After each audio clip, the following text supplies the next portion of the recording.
Hello, hello, welcome to the Ghana Agenda. My name is Alfredo Muzu, and today we have a packed show for you.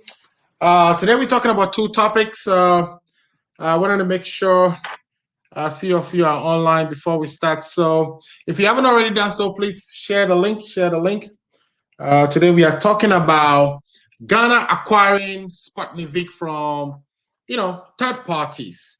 And some of those third parties, the allegation has been that some of them are suspicious character who has been being investigated in his own country, and a sheikh who, in fact, Ghana has had a couple of deals with. I'm going to show you where this sheikh we are talking about, Sheikh. His name is difficult to pronounce, but I get it for you. This sheikh has actually gotten a lot of deals across Africa, and I'm going to show that to you today.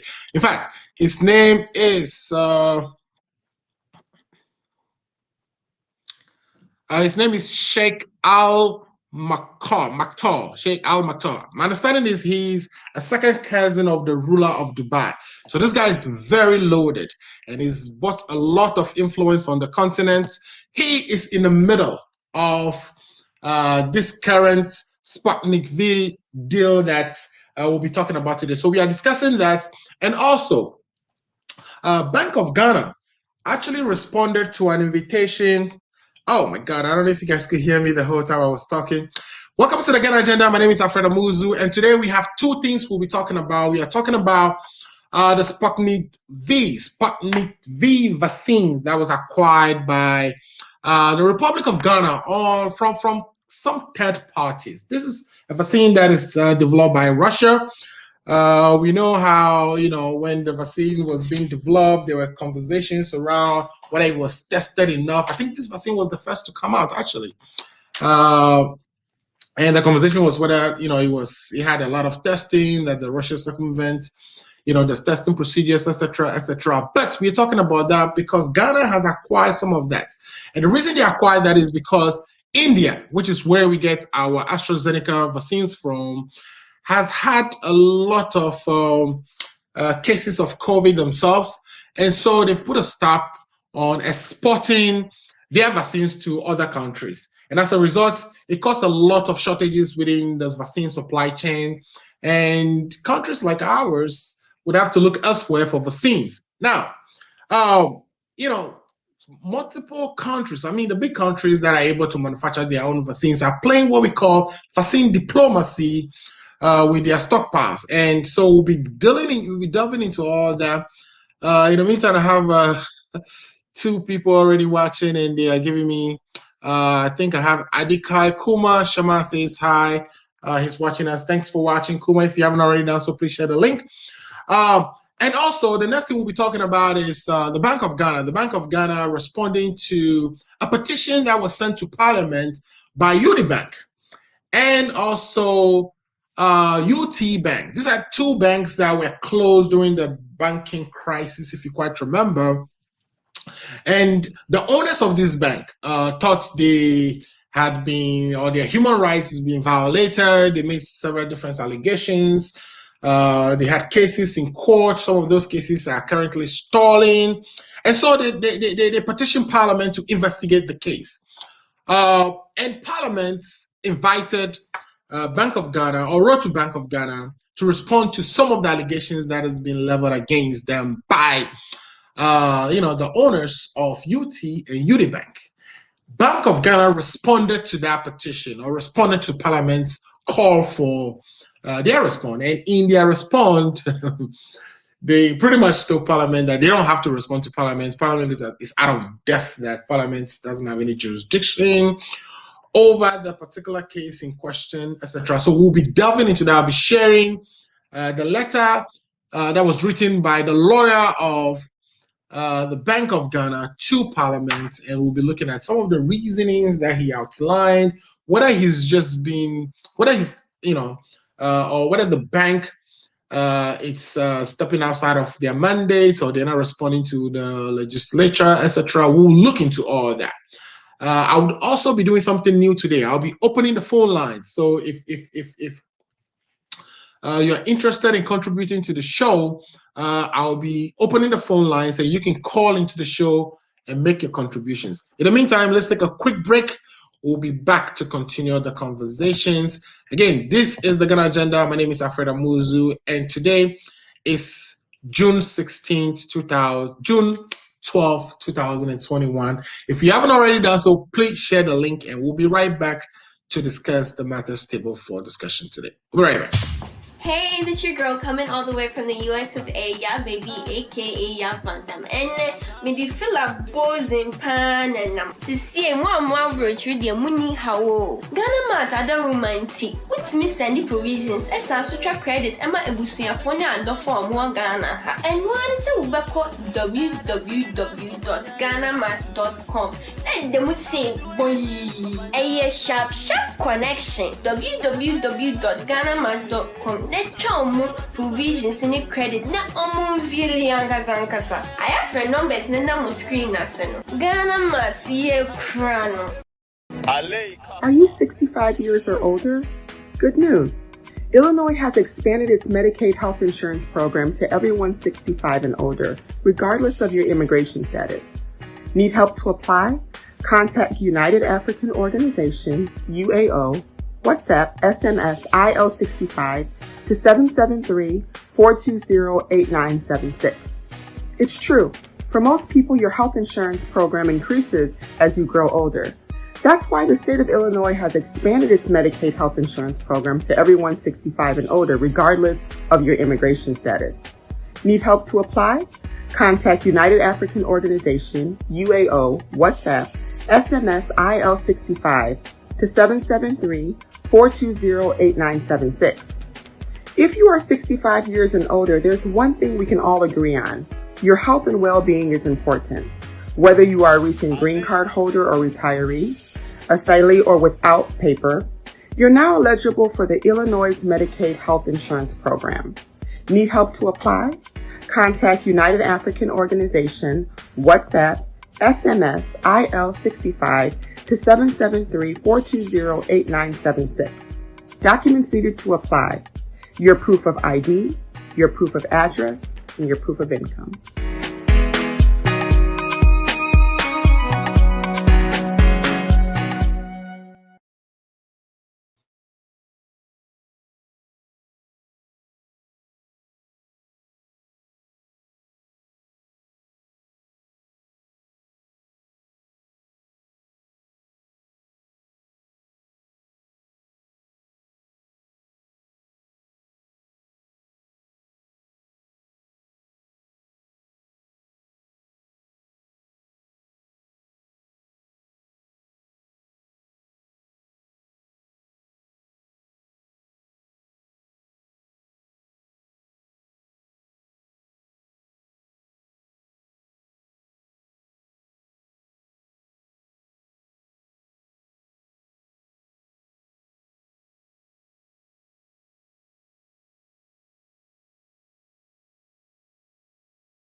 I have no sound.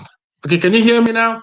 All right, welcome back to the show. I think I had myself on mute earlier, but like Jesus, thanks for pointing that out to me. But great. So today we are talking about the Sputnik V vaccine, which has been acquired by Ghana, and this is one of the coronavirus vaccine version that was developed by Russia. We know that this is one of the first vaccines that actually came out, and the accusation was that Russia didn't go through all the processes in coming up with this vaccine, etc., etc. But then it is being tested and approved by Ghana and is being used. Now, in this vaccine, it is kind of a little different from all the vaccines that we are familiar with. Of course, we know of so sound is good now, right? Good. All right. So we know of the AstraZeneca, the Pfizer's, and the Modernas, which are, even though they are two-shot vaccines, you can take the same vaccine or the same, category twice. In other words, there is not like a male or female type. But with the Sputnik, you take one which is supposed to be a male, and then you take another one which is supposed to be a female. So it's two different unique vaccines that make the total shot. So if you're taking that one, there's that difference that people should be aware of. Okay, so the issue is Ghana has decided to buy these vaccines because the vaccine that they were getting from the COVAX scheme, and if you recall, the COVAX scheme was a World Health Organization facility or sort of a program that collected vaccines from those countries that were ready to donate, like the big economies like the United States, the UK. They decided to support the World Health Organization to acquire vaccines so that countries that are now well-to-do, third world countries like ours, can also be supported. And the promise was that the third world countries were going to get 20% of the population's inoculations from the COVAX scheme. So in Ghana, in our case, we have about a population of 31 million. So we're going to get in a region of about 6 million doses from the COVAX scheme. And what the COVAX scheme was actually providing was the Sputnik V or Sputnik V. And the COVAX was actually providing the AstraZeneca vaccine, which was being manufactured in India. Now, we also know that at some point this year, India has experienced a huge uptick in people infected with the disease, the coronavirus, and therefore the vaccines that they were producing and exporting to other countries, including the ones they were sending to the COVAX scheme, had to be rerouted. So it's causing a lot of shortage within the supply chain. And so Ghana has to now find a way to, find other sources of vaccines for the population that hasn't been inoculated. Ghana has so far vaccinated about 400,000 people out of the 31 million. Let me take a quick break so I could grab something to keep wiping my face off of it, because it's getting a little hot here. But stay with me. If you haven't already done so, please share the link. We will be right back. Black Jesus, thanks for checking the sounds for us. We'll be right back. Thank you. Are you 65 years or older? Good news. Illinois has expanded its Medicaid health insurance program to everyone 65 and older, regardless of your immigration status. Need help to apply? Contact United African Organization, UAO, WhatsApp, SMS, IL65 to 773-420-8976. It's true. For most people, your health insurance program increases as you grow older. That's why the state of Illinois has expanded its Medicaid health insurance program to everyone 65 and older, regardless of your immigration status. Need help to apply? Contact United African Organization, UAO, WhatsApp, SMS, IL65 to 773-420-8976. If you are 65 years and older, there's one thing we can all agree on. Your health and well-being is important. Whether you are a recent green card holder or retiree, asylee or without paper, you're now eligible for the Illinois Medicaid health insurance program. Need help to apply? Contact United African Organization, WhatsApp, SMS, IL65 to 773-420-8976. Documents needed to apply: your proof of ID, your proof of address, and your proof of income.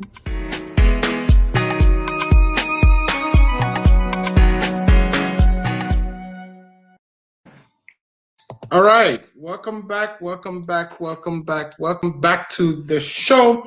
So as I was saying, Ghana was able to find other sources of vaccines, which is the Sputnik V that they wanted to administer in the country.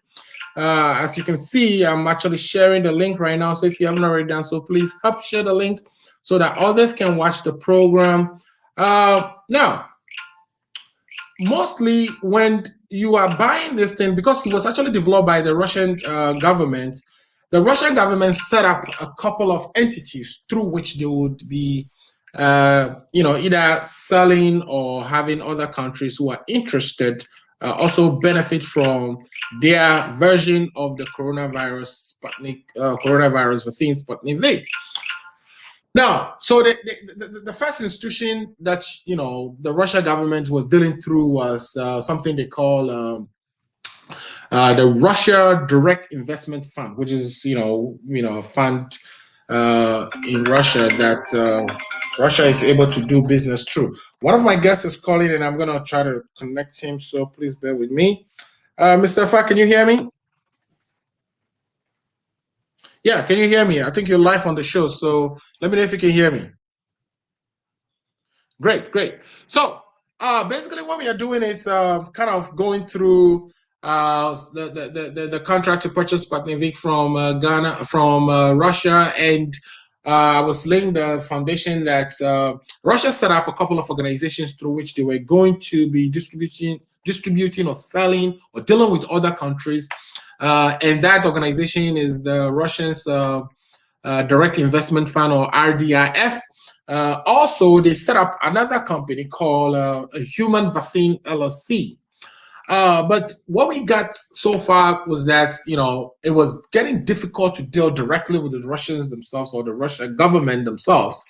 So the government of Ghana is not able to have a relationship or be able to, acquire or secure these vaccines directly from a government to government contact. So they had to go through a third party. Okay, so the third party they dealt with, Sheikh, or they call him His Excellency Sheikh Ahmed Batman Maktoum, who is a second cousin of the ruler of Dubai. Very rich guy. This guy has business dealings all across Africa. He's, the same person who is the owner of Ameri. If you remember the Ameri deal, the power generator that we brought to the country to support our emergency power problems.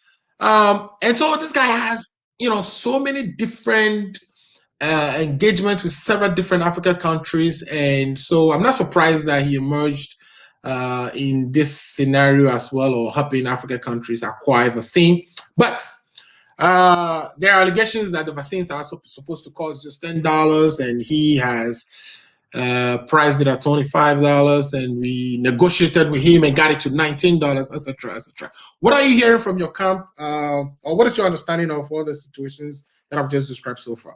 I want to make sure I can hear you when you talk. So I'm trying this new technology now.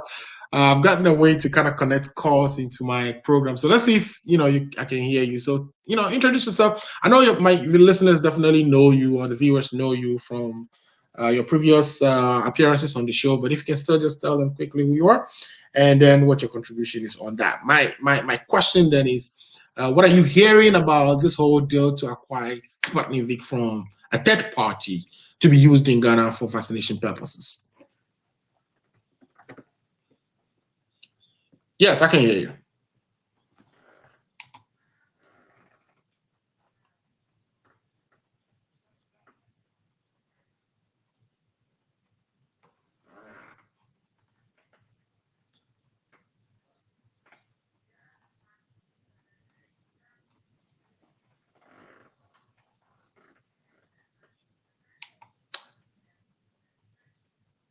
Yep.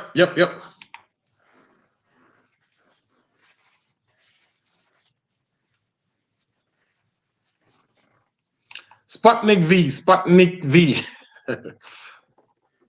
Yeah, there you go. Yep. That is the vaccine that the Russian,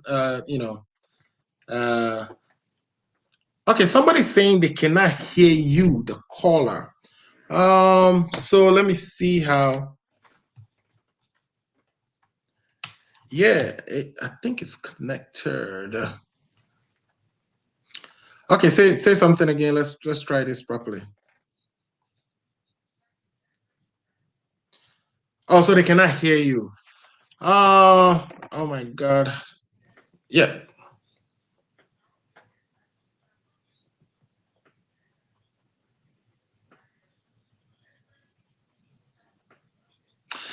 No, this is perfect. But if not, can you just try your phone? Use your phone to get in the same way we do all the time. Let me send you the invite to WhatsApp real quick, and try to see if you can come in that way. Yes, and yeah. So I'm gonna try to use. Hold on, just give me a quick minute here. All right.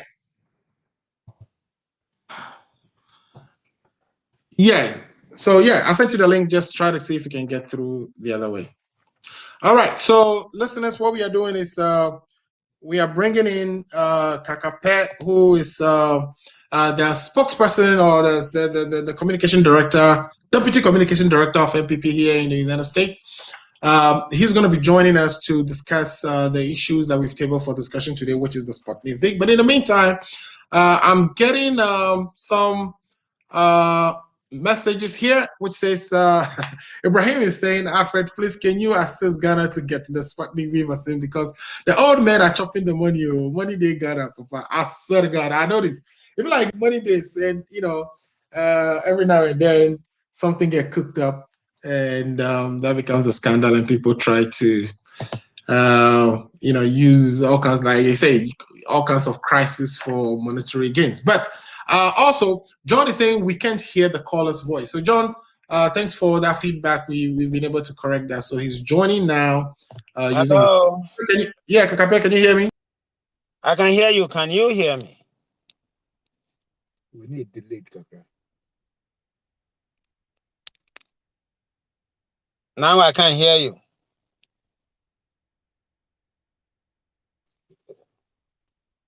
It's working now. Yeah, Kakape, can you hear me? Yeah, I can hear you. Can you also hear me? Yes.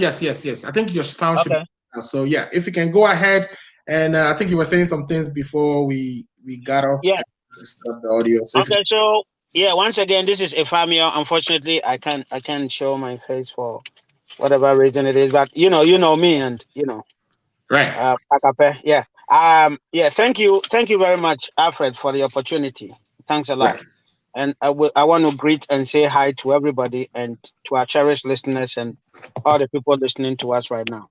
So right now, the issue we are talking about is Sputnik V, right? Yeah, Sputnik V.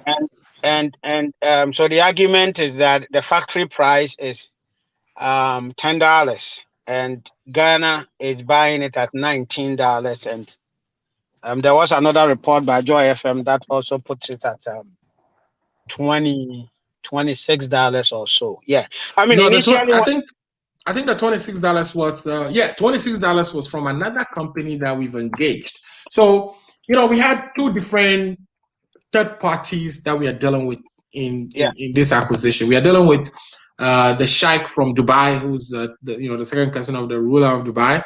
Right. Who's the same person is the owner of Ameri, if you remember that Ameri power plants that we brought to Ghana.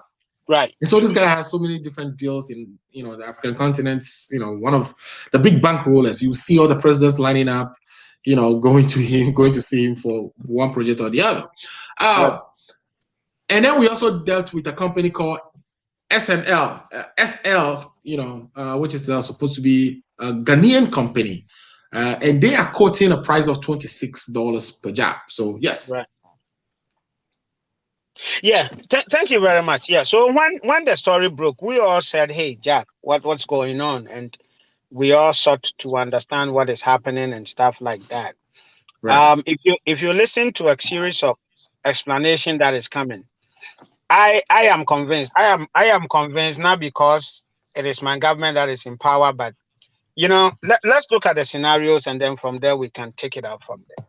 And let's use Moderna's case and the case of Moderna and Pfizer and the case of Israel against United States to understand the market and all that is happening now. Now, we are talking about COVID-19 here, right? We are running against time. This is a virus that broke out last year and has devastated economies. So everybody is racing against time as far as opening up and allowing people to come in is concerned, for your economy to get back on track.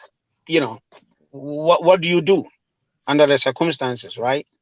If you look at the countries that have been able to gone ahead of us, and in this case, I will use Israel as an example, right? Israel basically used two drugs, the Moderna and the Pfizer. Now, I don't know the exact price that they give, but the information we are receiving is that they pay higher.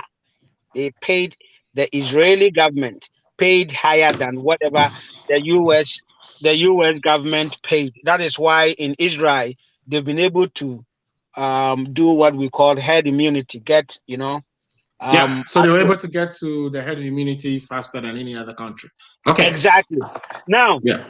if you look at the pricing with Pfizer and Moderna, the factory price or whatever Moderna was quoting for the government at that time was, I think with Pfizer it was about $19 or so, and Moderna was quoting about $37 factory price or something like that. So Right. if we all know that when they say factory price, it is the production price, right? And then there are other things that if you have a middleman, if you have some people getting it to you, it's definitely going to cost something else, right? Okay. So you go to the market and this is what you need. At this point in time, as we are speaking, getting a COVID-19 dose or drug or whatever you want to call it, it's the hot cake around the world, right? People are quoting incredible prices for it because, it is still at the early stage. The productions are not there. The doses, the quantity that people need, they are simply not there. Whatever is available, it comes at who is ready to pay what price to get it. So that is what we are talking about. So the question some of us initially asked is that, I mean, why don't you deal? We have a country called Ghana. There's a country called Russia where this production is coming from. Okay. Right. So don't we have an embassy in Ghana? Don't we have an embassy in Moscow? Okay. Can't Nana call Putin and Putin all these pressures on that? But it doesn't. In this case, it doesn't work like that. Right. That's what we need to understand. The understanding is there's been an attempt to actually get a government-to-government transaction. Exactly. But that did not happen. It did not work. And why didn't it work? I mean, we have known that we will need these vaccines for a very long time. There were even people who advocated that Ghana will participate as part of the trial of those vaccines to get the bilateral relationships there, so that when it comes time to get the vaccines, that we would be in line for that. So why is it that, is it by surprise that we've now been able to negotiate with Russia and get something from the Russian government? In any case, there are other countries that are still getting the Sputnik V from Russia directly, and they're getting it for $10 per jab. So why is it necessary for us to go? Can you mention some of these countries for the sake of? Oh, there's the Czech, Slovakia, or so they call. What is the name? I heard this guy on the Joy News today who actually mentioned all these other countries who are also third world countries who actually are getting it for $10. Okay. And you are saying that they got it from the Russian government and not from the company. Is that what you're saying? Well, the Russian government it's not dealing directly with it. They are using their Russian Direct Investment Fund and the Human Vaccine LLC to be the outfits which they distribute these vaccines through. And so, those countries, I suspect, were getting it from those outfits, which we could have also done.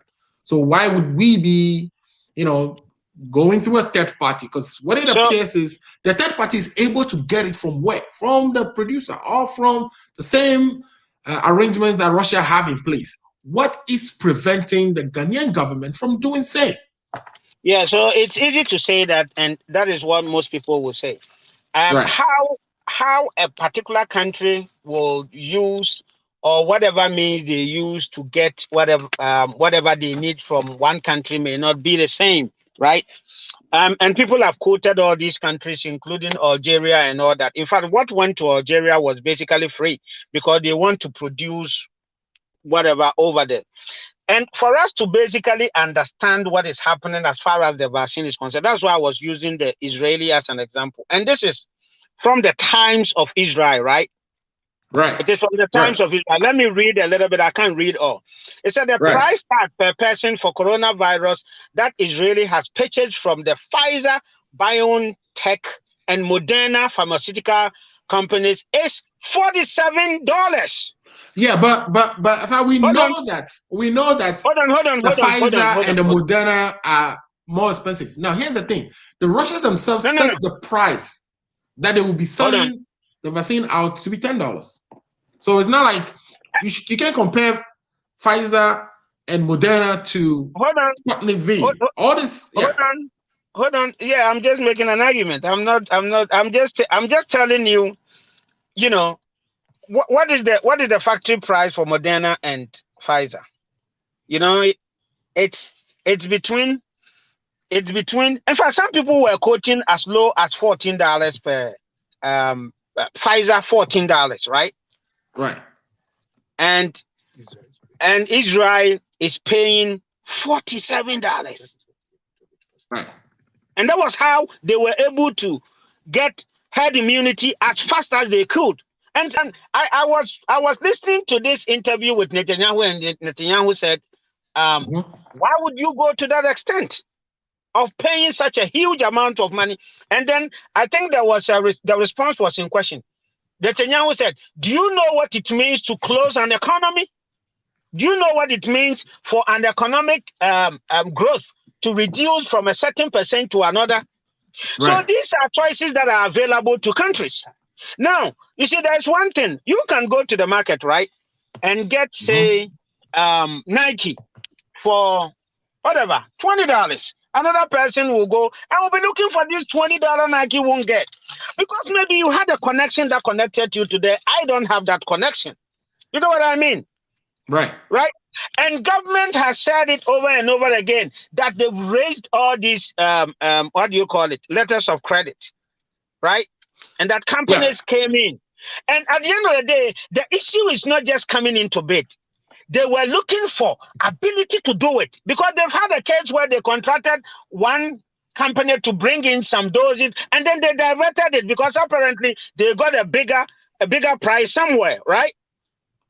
I'm not aware of that, but okay, you were asking about I will send you all those information. So here is what happened with this company.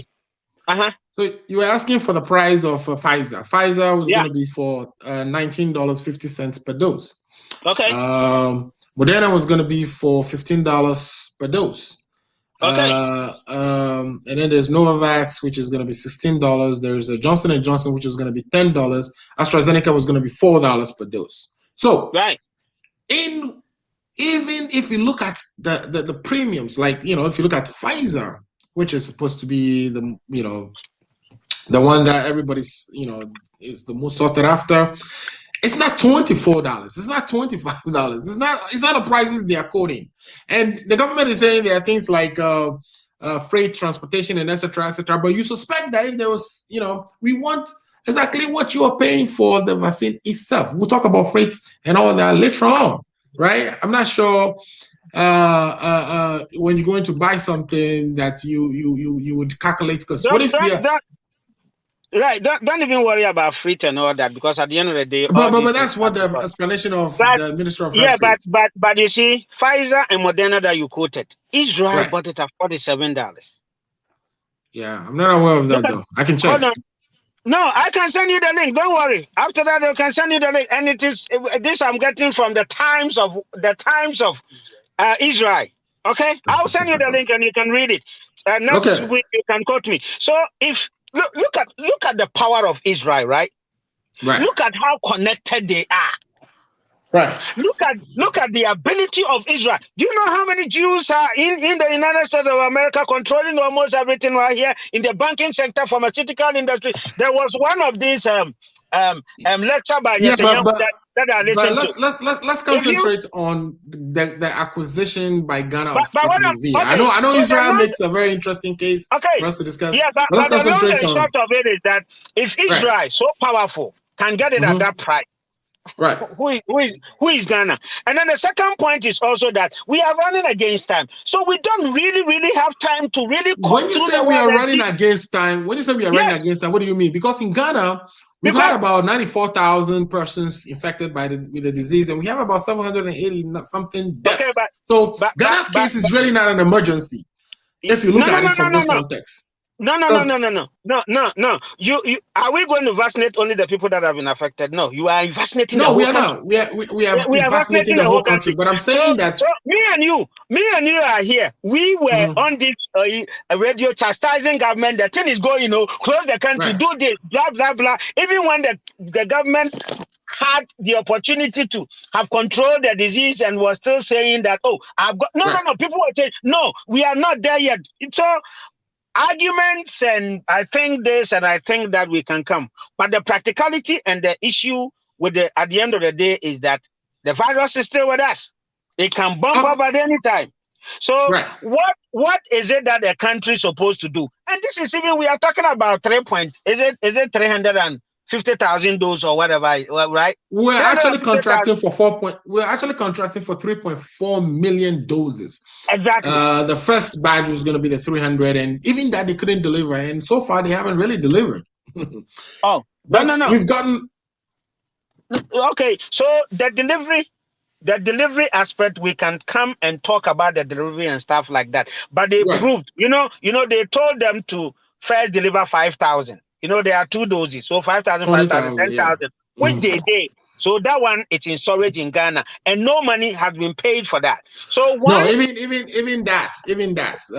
You said we'll talk about delivery, but we're talking about delivery now. Even that, they were asked to actually, bring in 20,000 of the vaccines just to prove, right? Because we did the letter of credit to show them that we have the funding to pay for these things. Right. They mixed the deadline for that delivery in March. They didn't meet that in April. They brought 15,000. And if you recall, this Sputnik V vaccine is a little different from all the other vaccines because it is one that the first one you take is not necessarily the second. It's not going to be the same as the second one you take. There is supposed to be a male and female component. Right. So the 15,000 they brought was lacking another 5,000, which would have been the second group that would complement the other 5,000.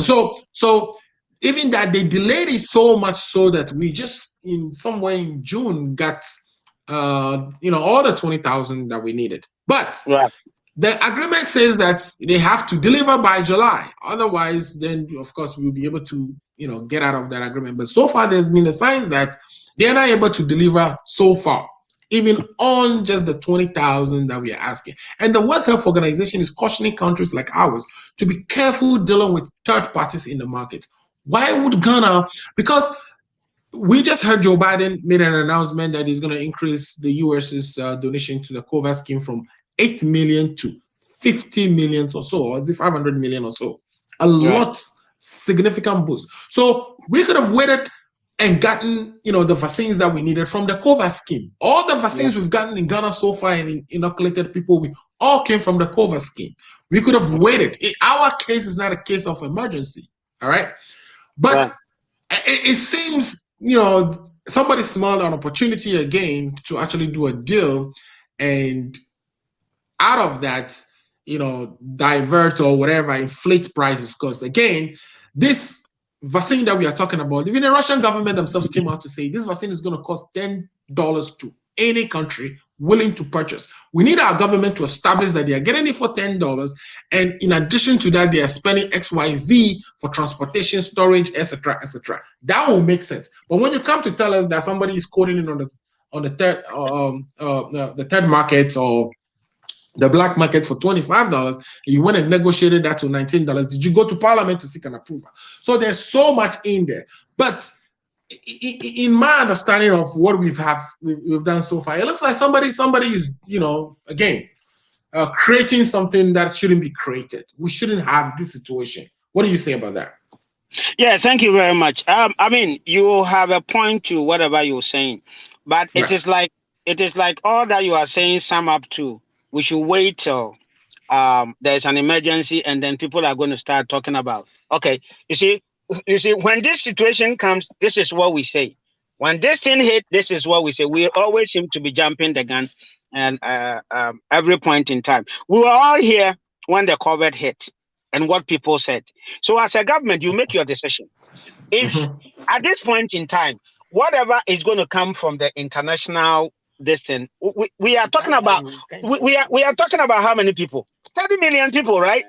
And how many is coming in right now? Even the 600,000 that came in, you saw people still fighting over it, and we saw somebody trying to steal them or smuggle them or whatever it is. No, me speaking, I will give the government, a government a plus, right?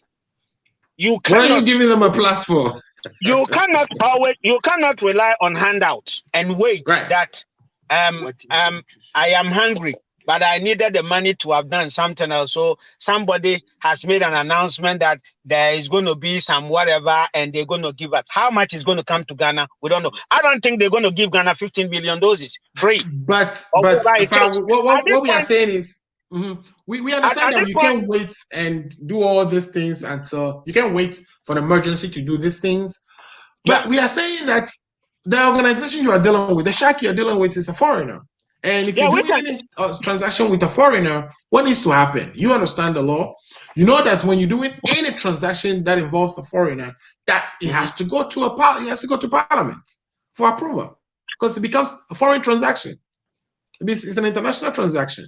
So you don't just jump the gun and say you have to do an emergency and you go and write a letter of credit and sign an agreement. What authority are they signing that agreement based on? Right. It is not every agreement that goes to Parliament, right? Well, if it is an international agreement, it has to go through Parliament. It is not every international agreement that goes to Parliament. And I've read somewhere that to Parliament. Okay, if I can, and I've read from somewhere that it came to Parliament. What was it? Was it Kwabena said it came to Parliament, but they brought $10 to Parliament. So what is this? It is not this thing, and it is not that. Well, and I think that, and I think that there are laws that governs all these things, emergency situations, whatever. Now, at each point in time, the law is what is used to come up with transactions. And if you are going to quote the particular law that has been whatever that were not used or that was not considered at this point in time, then we all will agree, right? So I don't know what we are trying to say here. You know, you get what I mean. But here is a government. I think I'm not hearing you. If you can hear me, I can hear you. Here is a government that has seen an emergency, right? We can call it anything that we call, but as we speak, there are still restrictions on who can come into the country and who cannot come. And government is really, and what the international UN and World Health Organization and all I've said is that, okay, when you get to this level of immunization, then you can begin to do this and that. So as a country, we have to assemble all the experts and say, which way do we go? Right? We can consider the option of how many is going to come in from donors and stuff like that. But what do we do as a country to also make sure that we are also taking care of our people? And I don't think that when did we receive the 600,000 doses? And when is the next one coming in?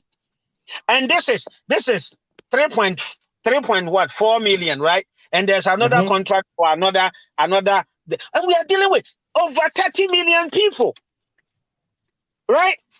Not even 1/3 has been vaccinated. And you think the government should sit down for handouts? I don't think so. And when it comes to the pricing, we can talk about factory price, and some people got it factory price. I mean, when you go to the market, when you are dealing with any commodity, some people can get it from the factory, but not everybody can get it from the factory price. Because you see, they have their middlemen that they deal with. And if for some reason some people are able to get it, it doesn't mean all of us are going to get it.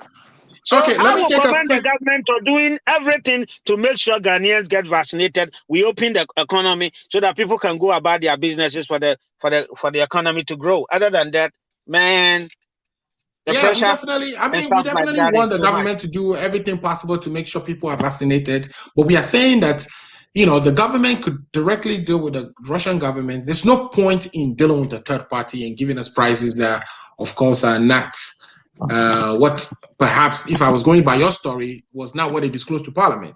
And there was no way that I've heard that this thing actually went to Parliament. From all I'm hearing is that an agreement was signed, a letter of credit was written. Even in the Ministry of Health's own briefing, they did not indicate where they took anything to Parliament. So that, I don't know where you get it. You getting it from? But at the same time, we are saying that.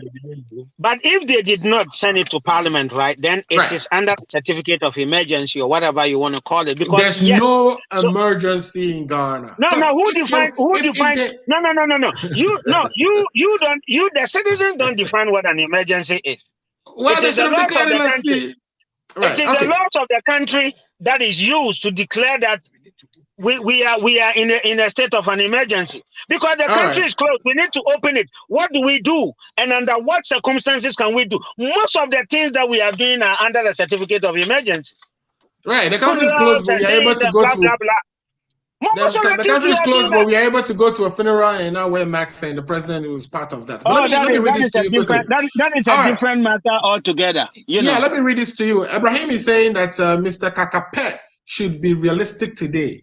He is in the USA, hence his job is safe. Unlike if he had been in Ghana, he would have been sacked, transferred, or be on suspension. He should speak to win the heart of the floating voters. So again, somebody is probably giving you some political advice, and that would be Ibrahim Mohammed. Ibrahim, you should call into the program. I'll give you a number real quick. I'm still trying to see if I can get the calls to actually make it through the show that people can hear. But Mohammed again says, Israel bought it for $40, so Ghana should buy it. Should buy hers for $19. Is Kakapet justifying that running away time like how? Okay. Running away time like how? Okay. And then he says, all this while I thought NDC were the giants in propaganda. So in other words, MPP, really, you guys, the propaganda is getting crazier and crazier. No, we don't do propaganda. We give facts. And because the things we are defending here, Kakapet, today, somehow, I don't know if it is defensible. This is the government that. But Alfred, who has come to the government of Ghana and said that I can deliver at $10, and the government said no? Who? Apparently, the government. Nobody came to the government. The government went searching for a third party. Because we are in a state of emergency, and as we speak. You see, as we speak, the advisor to the president on Dr. Nsiah said, who is already, the letter of credit has been prepared. Right. So come. Now, let me quote you. Let me quote you this. Canada is saying that until 75% of their population has been vaccinated, they are not opening up the economy. You see, all these have repercussions on other countries. Right? And then after some time, we are there. You see, each and every time these big powers, Canada is a big player in the world. America is a big player in the world. They meet and they decide that, okay, now we are not going to deal with countries that have not vaccinated. I will send you. Remind me to send you remind me to send you all that I'm saying, so that next time you come and say, Kakapet said this last week, it's not true. Kakapet said this last week, it's not true. So remind me to tell you all that. What Akando said about Parliament, Israel, Canada, and all that. So at the end of the day, right? When you are running an economy, right, that is what the citizens, this is what the citizens want. It is just like what you are saying, right, would even be justified if at the current moment, even the contract we've signed with this third party has been delivered on. These guys were supposed to even provide us this vaccines since March. We are in June going to July. It hasn't been delivered. So it's not like this attempt to acquire from the third party has actually materialized into anything that, we would say was used to resolve or sort of lessen the emergency that you are describing. If we actually had some emergency that needed to be taken care of, the vaccine hasn't been delivered, so that emergency still exists. We perfectly understand that. It is like, but it is so instructive that our government will go and negotiate with a third party for a product that is supposed to cost $10, that they could have actually done a deal directly with the RDIF or the Human, Vaccine LLC, and get this thing at the price Russia sets for other countries to acquire the vaccine for. Countries are known to, Brazil acquire the same vaccine from the Russians for the same $10 that the Russians quoted. So for us to now be talking about, oh, we are getting it for $19, we've negotiated with somebody who didn't even deliver because we're trying to respond to some emergency. Have we responded to that emergency? Have we? We haven't. Yeah. And it looks like it smells of, again, creating some type of emergency, taking advantage of that emergency, just like we did at the airport. It's perfectly fine. Whatever our arguments are, right? It's okay. But the issue is that people with links, with big players, they are struggling to get these vaccines. It is not. It is not something that is readily there. Ghana could have sent some whatever. Go and the Minister for Foreign Affairs and the Minister of Information and say, hey, go to Pfizer's whatever third party office in here and there. You see, the way we are talking, right? Do you know how long it's going to take us? Do you know how long it's going to take? Maybe 2030.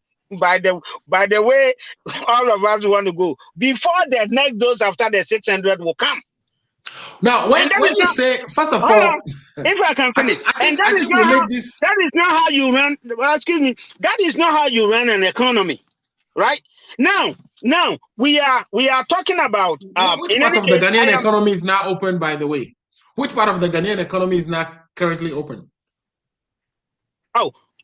What do you mean? Which part of the Ghanaian economy is not open? The Ghana is open for business. I don't see a part of Ghana that is not open. No. It's open, but there are still restrictions and stuff like that. It is not restrictions on what? Federals? It is not. It is not. I mean, we are still wearing masks and we are still conducting ourselves in. Come on now. We just had a funeral for somebody in a particular area, and we are talking about there should have been this and this and this. So if it's open, why were we? Hold on. If it is open, why were we chastising funeral makers, even in the country? Yeah, I mean, we have restrictions.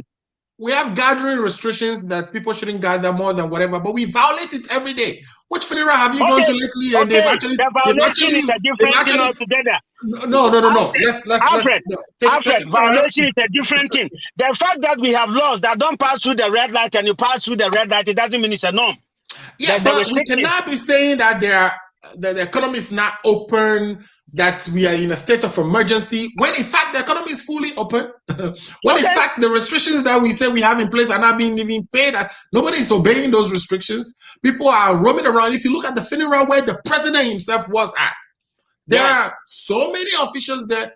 No masks were being worn. People were, stepping over each other. And that is different. You can see that and tell me that the economy is locked down. There are restrictions. Big concerts cannot be organized. What part of the economy is locked down? Big concerts cannot be organized, right? Big concerts and stuff. There are restrictions on a whole lot of stuff. If people are disobeying and they've not been called to order, that is a totally different thing. Were you in Ghana this Christmas? There were concerts all over the place. There were, Okay. Yeah. No. Okay, but that is not the norm. There are restrictions, and a lot of people have fallen prey to disobeying the rules. Okay, so again, we are using COVID. We are using COVID as an excuse, and that has been going on. We're using COVID as an excuse to do a lot of spending, to do a lot of deals that we are not accounting for. If we can focus on this, and this is just another one example. If we want to talk about all spendings, we can talk about all spending. Now we are talking about there is a problem with there's a virus, right? And every country, every country on earth is finding a way to control the virus. We are told Israel has been able to do it. They did it this and this and this way, right? They could have waited for Americans to donate to them or whatever, but they did not wait for that. Now Ghana is taking the lead. What we are discussing is even not 30 million doses. We are talking about 10, 11% of the population. Doses for 10, 11%. maximum 20% of the population. Right? Well, the contract. There's two different. There are two different. There are two different. If I can finish, parties we are dealing with here. A problem because of the pricing, and I'm telling you that it is not a norm that people get factory prices. It is not a norm. So if somebody has gotten something factory price, you cannot say the factory price. The factory price they are mentioning, I mean, it's the same price that Brazil got it for. Brazil got this thing for $10. In fact, okay. Hold on. I have given you it for factory price here, and then somebody got it like 2-3 times that, and then I don't know about that. Send me that information. Send me that information. We'll take a look at it. But come on now. Yeah, send me that information. We'll take a look at it. But what I'm saying is that there's a factory price that other countries are actually getting this vaccine for.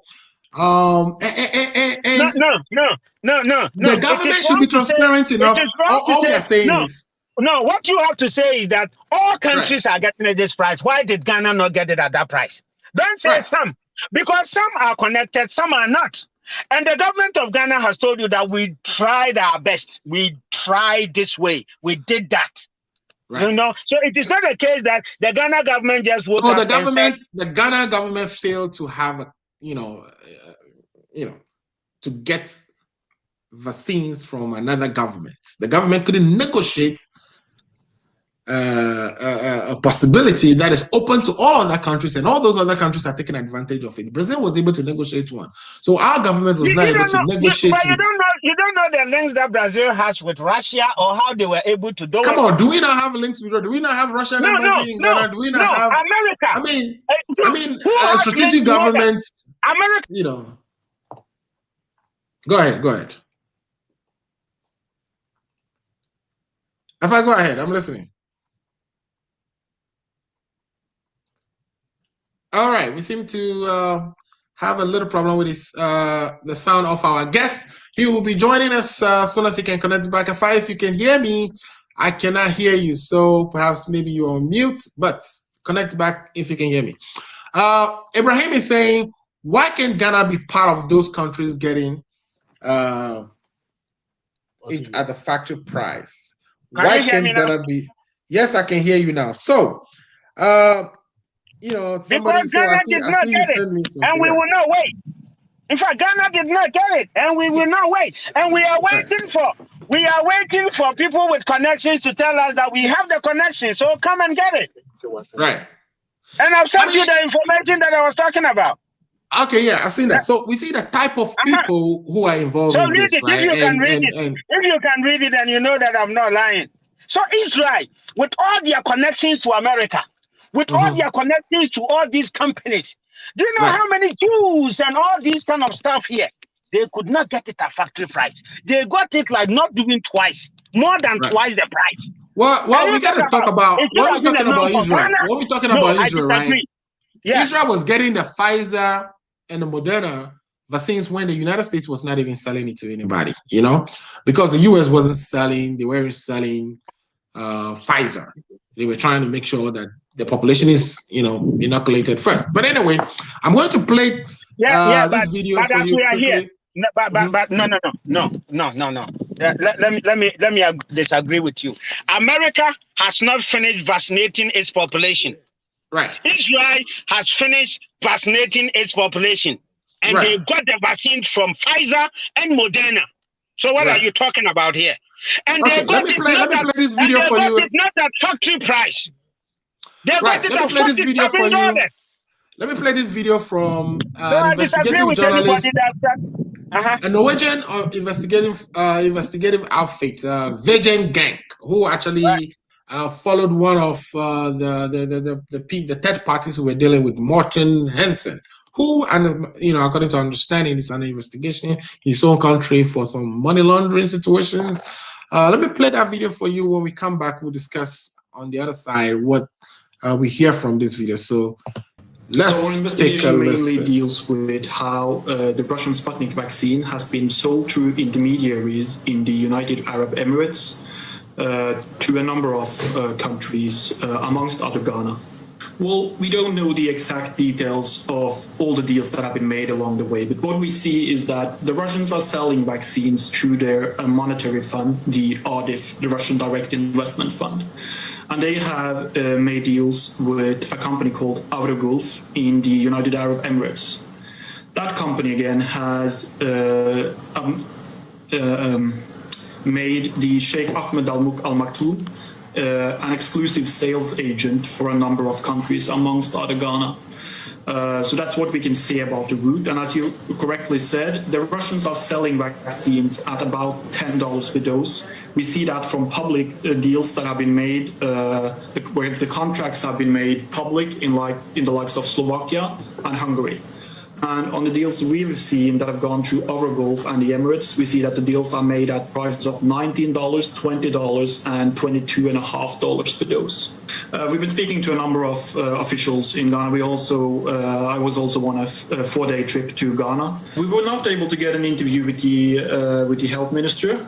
But we were able to get an interview with the finance minister. Kenneth Foriata, he explained in terms of when he was asked about the pricing and asked whether or not he considered it a reasonable deal, he basically, or I'll quote verbatim what he said, I don't know. You know, you are confronted with the good guys from the West not giving you any assurance of supply, and you have 30 million people of which you have to save the lives. You know, it's easy to sit somewhere and say, why are you doing this? But you need to make sure you protect your people and you manage as well as you can. And he went on to say that basically this is all a contrived and manufactured crisis to get the supply, because clearly there is enough to go around if there was an equity and a justice in what we were doing. That was the end of his quote. So I think one of the important things was just to establish the meeting that happened there on the 3rd of March, when the first shipment of some 16,000 doses were brought up.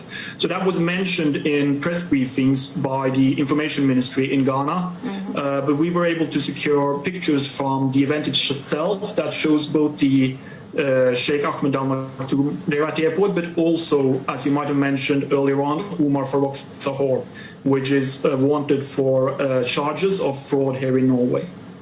If you were asking about other sources we spoke to, we of course spoke with Dr. Kwame Ponsagiano, who heads the inoculation program of Ghana, and a number of other NGOs, reporters, and other people who were able to help us with.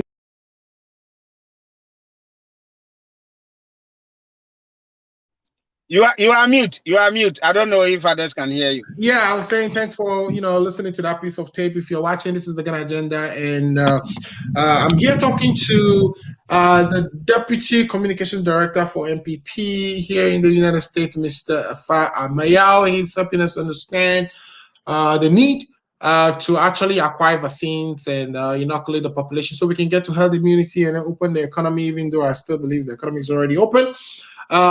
You had the journalist there from Vengeance, and he told you that there are a couple of deals that he has cited. He mentioned Hungary and other countries where the Russian government, through this intermediary, the Sheikh, actually struck a contract with those countries to sell the vaccine for $10. But in this case, we are dealing with the same person, the same Sheikh, who's representing the Russians' direct investment fund, but we are getting it for $19. And I don't understand why that is. Why is it that contracts are showing $10 and ours is showing $19 for the same vaccine, which hasn't even been delivered yet? So what do you have to say to that quickly? And I want us to wrap this part up because there's a second bit that I want us to talk about, which is going to deal with the petition filed by the UniBank and UniBank for Parliament to look into how they were closed, and that's whether there was a violation of their human rights, etc., etc. And of course, Bank of Ghana responded, and I'm going to read part of that letter, and I would like to take your comments on that as well. But let's kind of wrap this part up with your final comments on what you've heard from this gentleman.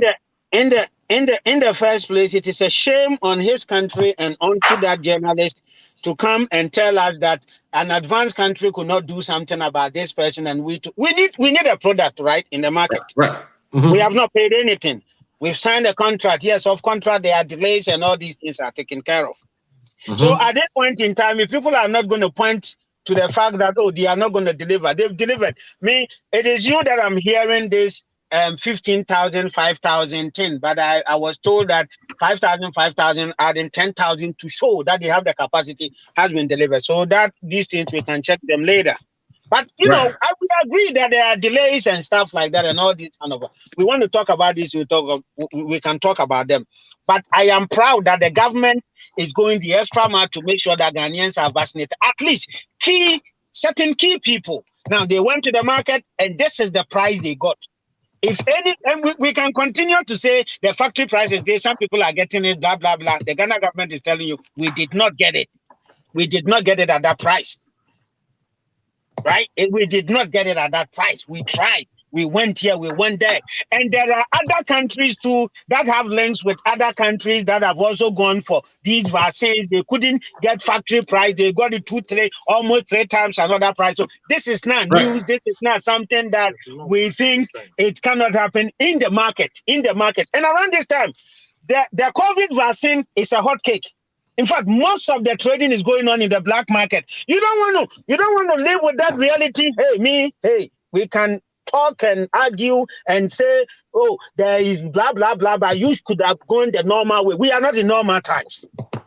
Right. And we are pleading with everybody that we are not in normal times. And it is only a government that cares. I mean, some countries have even decided that they are not going to go with the fact that there's COVID. And we are seeing the repercussions. Now, let us even go to AstraZeneca, right? Is that what the name is? AstraZeneca. AstraZeneca was coming from India. Now, from March, the Indian government said, "Hey, my cases have gone up." So hold on. It's not that the Indian government came in March to say the cases are going on. This has been happening. Even people had sent warnings since November. There have been warnings out there since November that there is going to be vaccine shortages. That the government should do something about this. And the government did nothing about it. So it's not like the government is now finding out in March that there are going to be shortages. They've known this for a very long time. You see, America is struggling. All the powerful countries are struggling, and you think that Ghana could have bypassed all these powerful countries and had years by March? Come on now, come on! Afra, don't do this on radio. No. You are not giving back to the government of Ghana. No, okay. What we are saying is that. What we are saying is that knowing that you think the government of Ghana just went and somebody said, "I can give you." They've been trying from place to place, calling, and it is not only health. It is okay. We are saying that you made a point that the government knew in March that was informed. You did not, Alfred. I was talking about the Indian government. I was making another point with AstraZeneca, and then you jump in and see if I'm talking about Ghana. I'm talking about India stopping its production to Europe. Okay, hear me out. I'm telling you that the Ghanaian government has been aware since November that the Indians are having upticking case, that the Indian government was not going to be able to deliver on AstraZeneca, even to the COVID scheme. That has been a public knowledge. So the Ghanaian government since November could have been working to get this vaccine from the Russians, but they did not. They waited. In March, they started an emergency negotiation or whatever negotiation they said they were doing with the Russians. Are you in the government to say the government has been waited and started negotiation in March? They did not. That's their own word. If you listen to the minister, come on now. This is what the Minister of Health said.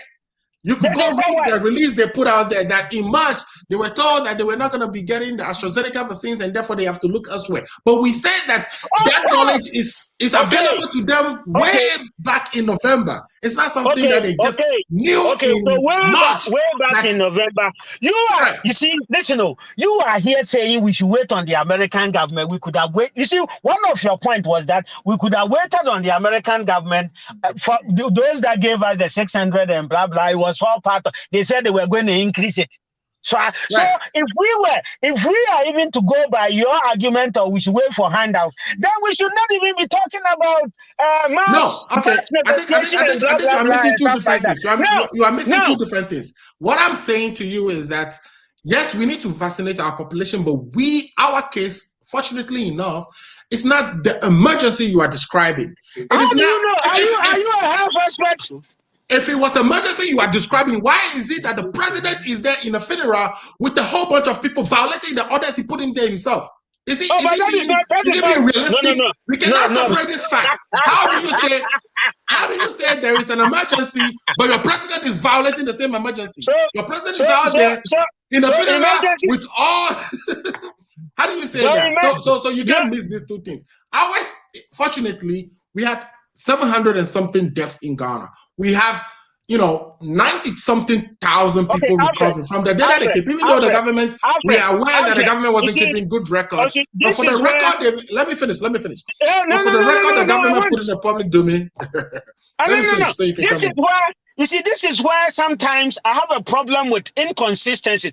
We have been several times on your radio, and others have come, even asking the government to shut down.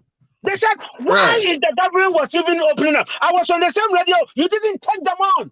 And now you are telling us that we were not in emergency. We could have waited, and that there are things happening. People are not violating. Listen. Fortunately for us, hold on. Fortunately for us, our cases are not this. Oh, we can make all those arguments. Oh, I like that. I've been an advocate for the shutdown, because the earlier you shut down, the countries that shut down quicker actually prevented a lot of the inflows into the country. I actually been an advocate of a lockdown. All these that you are saying, they are contrast. They are contrast. What do you mean they are? I mean, okay. Let me bring up that shut down earlier. Right. You don't shut down and sit down. You shut down and act. Right. Now, in Ghana, they were kind of monitoring that they do this and they do that, they do so many things in there. Now, the March thing you were talking about, it was because India's case went up. And then for whatever they were doing, I think we've kind of, done so much on that point. Paul just joined us. Paul, if you're hearing us, Paul, what we've been talking about so far is that our government went on a third party or on the markets to get vaccine for the Russian version of the coronavirus vaccine at a price that is way above what has been stipulated by the Russian government as what they will be selling it for. In fact, the Russian government said they will be selling this thing for $10, but we said we negotiated with the third party, which is the sheikh who is the owner of the Ameri. This sheikh, in fact, has a lot of dealings on our shores. I'm going to show you somewhere here where you can see all the countries that he's playing in. He's like one of the people who's bankrolling Africa and African leaders. So, of course, he's a known quantity. We deal with him all the time. But this is a case where it seems like every time we deal with this sheikh, it's a deal that ends up somehow shady. Even the Ameri deal we had with this same person, we know how that turned out. What have you heard, and what do you have to share on this topic before we move on to the next one? I know if I had the opportunity to lay down a whole lot of propaganda here today. I know Ifa has been doing propaganda, and I just want to greet yourself. I want to greet Ifa and then greet your viewers this afternoon. Unfortunately, we have one of our own who is getting married, and I'm at the ceremony, but I need to run into my car because of how important this show is to me, and because I don't want Ifa to come and spill out lies about it. That is perhaps we are grateful for that. Now, we are grateful for that. Thank you. Now, you see, this MPP government, if I tell you they are the most corrupt, the most hypocritical, the most shameful, and the most annoying government, if I would tell me I'm attacking or I'm insulting people, I'm not insulting, and that is the truth. Mm-hmm. Why am I saying so? When they were in opposition, during when the then government, the former government, had a deal with this then sheikh, which we didn't know much about. These people made a lot of noise. And I thought we've learned our lessons. I thought Ghana have learned its lessons from the issues we had with this sheikh. Mm-hmm. Now let's put this sheikh's issue aside. For the MPP government to go back and deal with this sheikh, they have no sheikh. Why don't they have shame? Because after the Merry deal, okay, before the NDC dealt with this sheikh, there was not a lot of information that we didn't know. But after we dealt with this sheikh with the Merry deal, it came out that we got to know that this sheikh is a crook.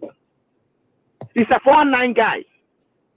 Even though by then the NDC has dealt with the sheikh already, we've committed ourselves, we couldn't come out. So for the MPP government who said they came to save the public purse, they came to protect the public purse, for them to go back to this same person, show how shameful, how disgraceful, how visionless this government is. How can you go to a third-party source? While the WHO has put in regulations down that if you want to buy any vaccine, you should deal with the manufacturer directly or deal with the manufacturer's agencies. The MPP government wants to take advantage of everything. They've corrupt the country to a level that they are corrupting the country in matter of health situation. I am very disappointed and annoyed this afternoon for the MPP trying to make money out of this COVID-19 vaccine.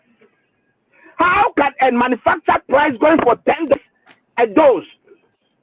And the WHO has given regulations and directions that nobody should deal with the third party in the market. If you want to buy this vaccine, go straight to the manufacturer or deal with the agencies that the manufacturer has assigned.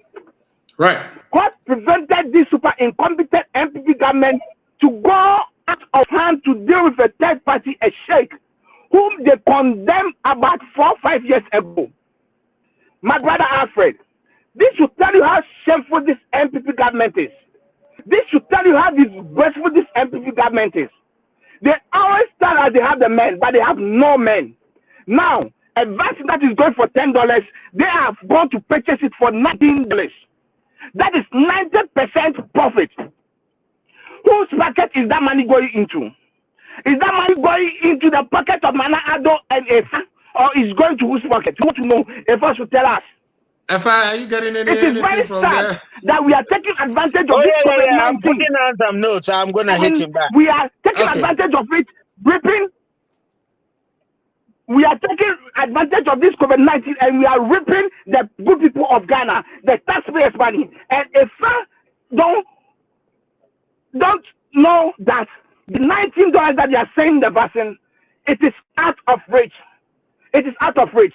For Ifa to be here to be defending it, it's very sad. Ifa, my good brother, we should not defend the indefensible.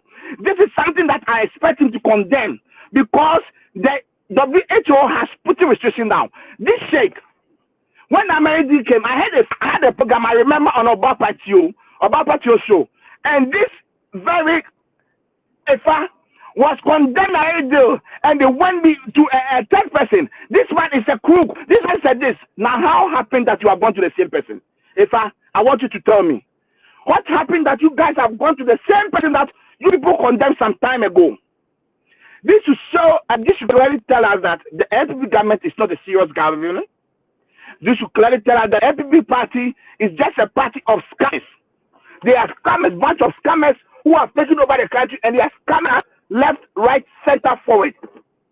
Now, Alfred, let it be on record that the document that has been presented by the Minister for Health and the document that was presented by the Health Ministry, there are even contradicting statements in them.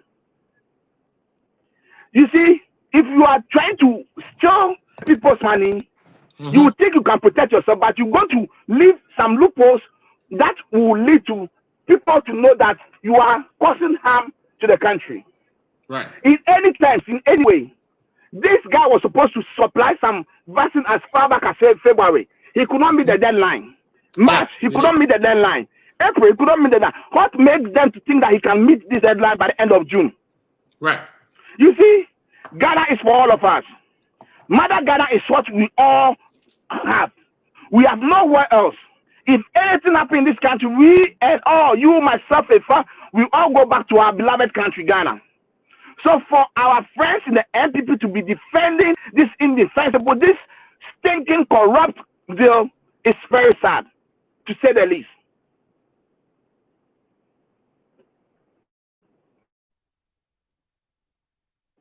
Thank you for that submission, Efa. I don't know if you're... Yeah, Efa, can you hear me? Hello? I can hear you. Yeah. Paul has said a lot. Yes, I can hear. Yeah, go ahead. Hello, Paul has said a lot, so Efa, go ahead. Yeah. Paul, thank you very much, and I want you to take a shot of the wedding for me. You know, especially the dance. I love dancing, so when Ghanaians meet and they dance, is very good. Yeah, but my brother, if before you talk, let's put Ghana first. I beg you.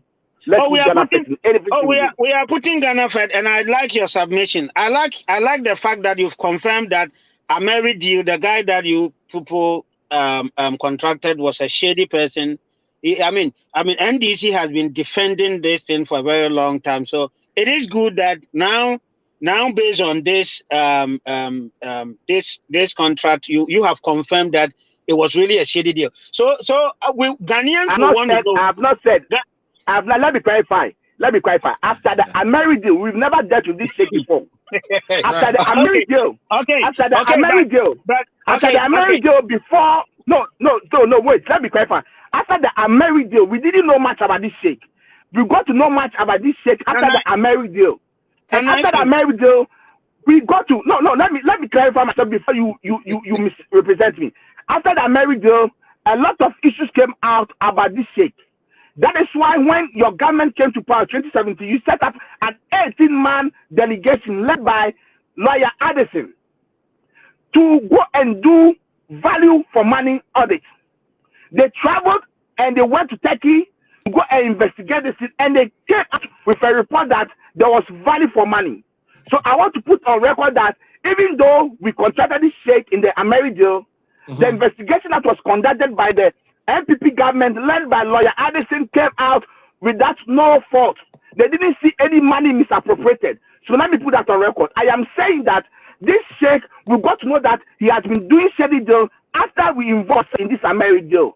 It was after the Amerideal that a lot of things came out from this sheikh. Secondly, after the Amerideal, this sheikh has been involved in a lot of shady deals. The whole in Norway, and you guys know this. So if you are putting me, quote me in context, please. Thank you, my friend. Okay, so in effect, what you are saying is that as far as the Amerideal was concerned, the sheikh is clean. But when it comes to other deals apart from the Amerideal, then the sheikh is a very dirty sheikh. That's good. It's okay. I mean, I am not saying the sheikh is clean. If I'm not saying the sheikh is, no. I am saying that you if you are going to every single committee, we are not going to listen.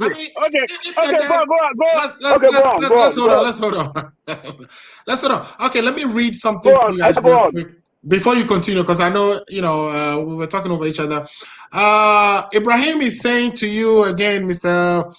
Pakape Ibrahim says, are we talking about links here? Russia has established a factory at Accra producing Sputnik V. Trials has actually begun. I guess so. If Mr. Kakape says we have no links, Charlie, we make one for Ghana. So basically, he's telling you that we have links, that, of course, that there's been a factory established in Ghana to produce Sputnik V, and therefore we couldn't say that there's no links. I don't know the authenticity of that information, but then again, if that is true, then of course. There's no factory in Ghana to produce Sputnik V. There's no factory. Right. There is an agreement that in Ghana, when it comes to the fight against COVID-19 and the drug production, that it will be established in Ghana. Now, Sputnik V, a factory to be established is going to be in Algeria. Hello, if we can. All right. So let's go. Ibrahim says that credibility of the agent is something. Yeah, so let me just finish the comments and then we can jump back into it. So Ibrahim is again saying the credibility of the the agent is something. In other words, I think he's talking about the sheikh and the Norwegian guy.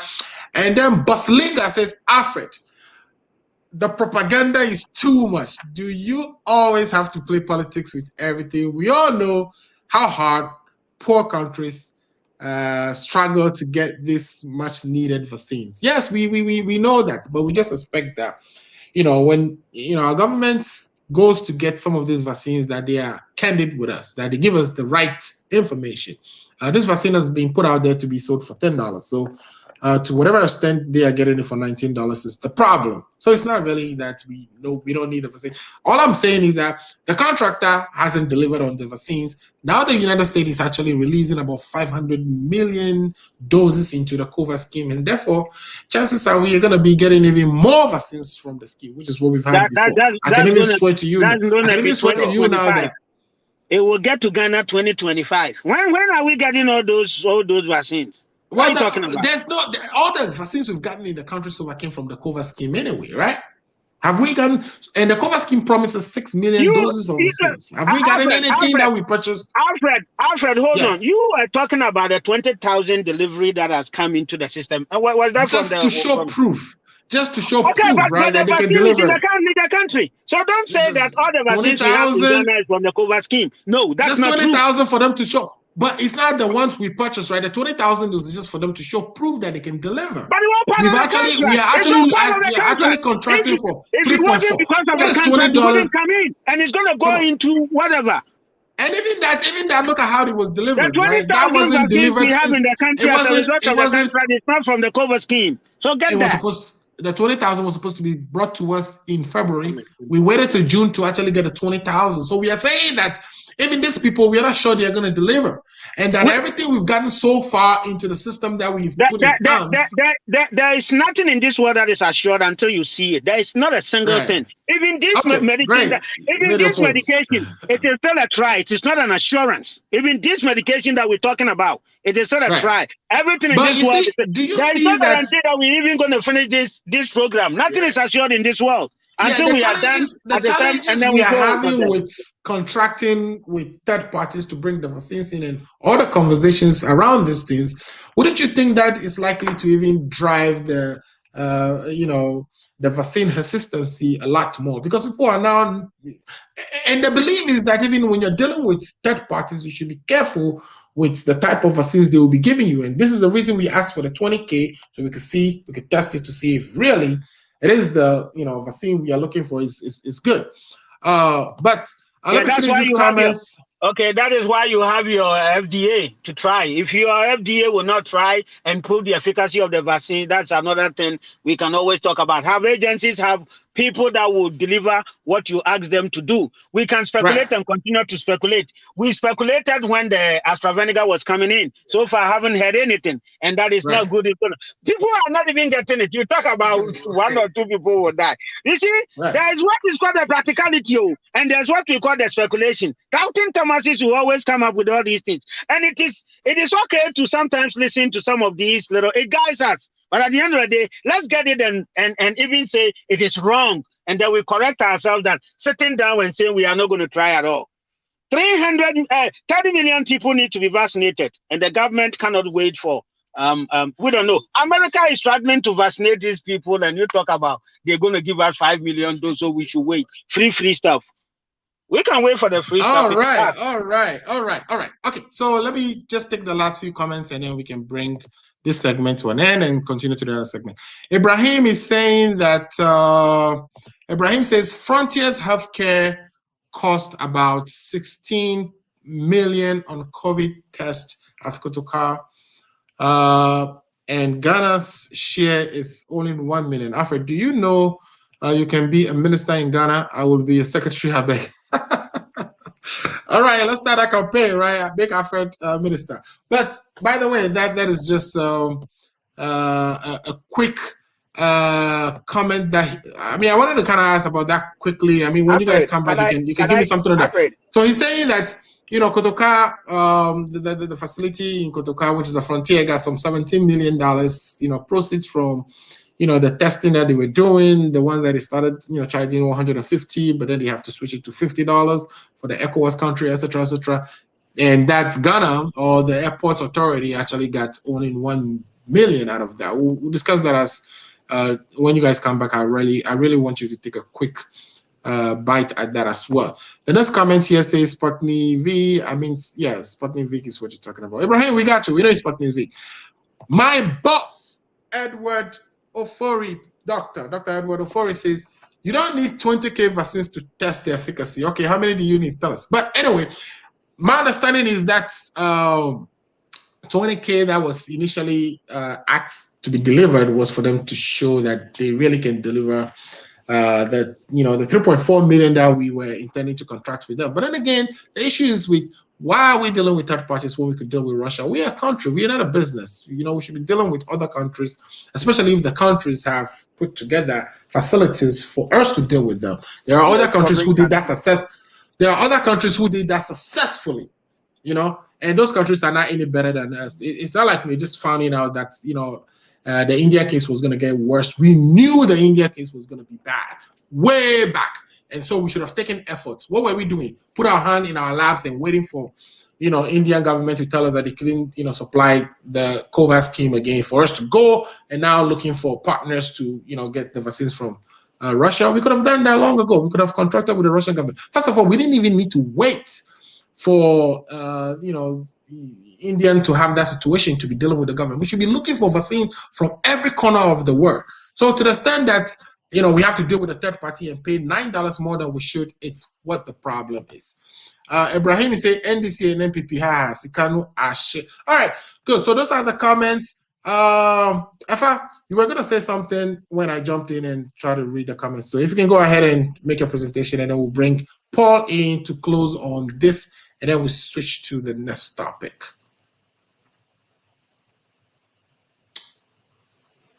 Okay, if I can hear me, so Paul, you can come. Yeah, let me quickly, Alfred, say that talk about the frontier issue, and I have to leave the show because I think I need to get back to the wedding. They are at the place where I need to be there to support our comrades. Well, I'll need a quick comment on the Bank of Ghana issue as well before you go. So sure.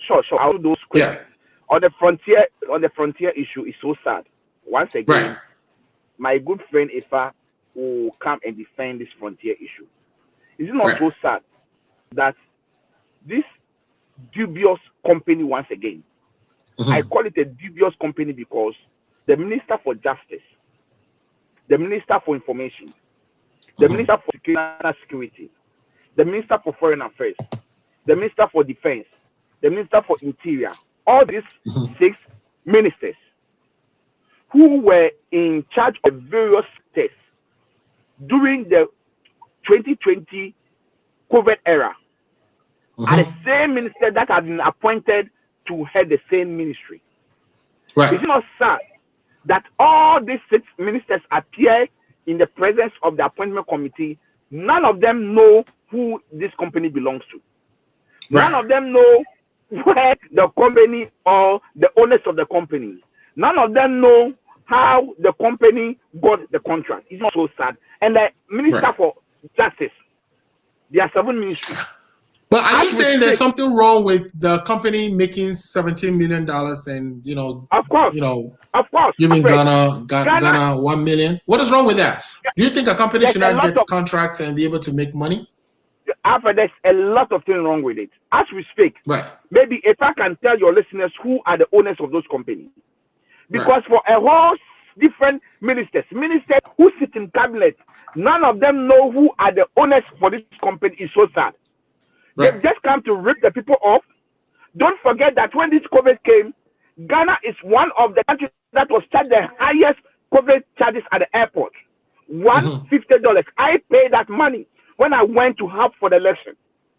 For them to make those millions of dollars, for Ghana government to be getting all the aviation, Ghana airport to be getting only $1.1 million. Is it not so sad? Right. They are taking away almost $15 or $14 million away. I mean, this is sad, Alfred. Let's stop doing this to Mother Ghana. As we speak, that frontier company was formed as far back as June, July last year. Within 3 months, they gave them this contract. Who gave them the contract? And one will wonder what past experience they had, right? Like, shouldn't you have shown some past experience or what we call past performance? They never even show any. They never show any experience of knowing that it be in that industry. And the most annoying part of it is that they are using Ghanaian staff. Gucci. My understanding is they're using Gucci staff to kind of do this work. Okay, so let's take a fact quickly, but we have about some 20 minutes to 15 minutes to end the program. But let's take a fact quickly. I think I have to drop, and let me just comment quick on the banking issue. I was hoping you would hang out for the next 15 minutes, if you don't mind. I don't have any commentary on this thing because I haven't received full information on that from the government, so he can go on. So I cannot comment on that. Also, you don't want to talk about the bank. Okay, the bank issue. This is what we are the bank issue. The bank issue I will, but not on the frontier. Okay, so basically what we have here is yes. Mr. Abu, you see how Efa is running away from the frontier issue? I think at least he showed today that he's a nationalist. He loves Ghana. He cannot speak about it because the corruption stinks to a level that Efa don't want to involve himself. And I thank him for doing that. Efa, I urge you to speak to your people. This is corruption to the highest level. This frontier issue. Maybe Efa, you can help us to know who are the owners of the company. We want to know who are making those huge money ripped off from us.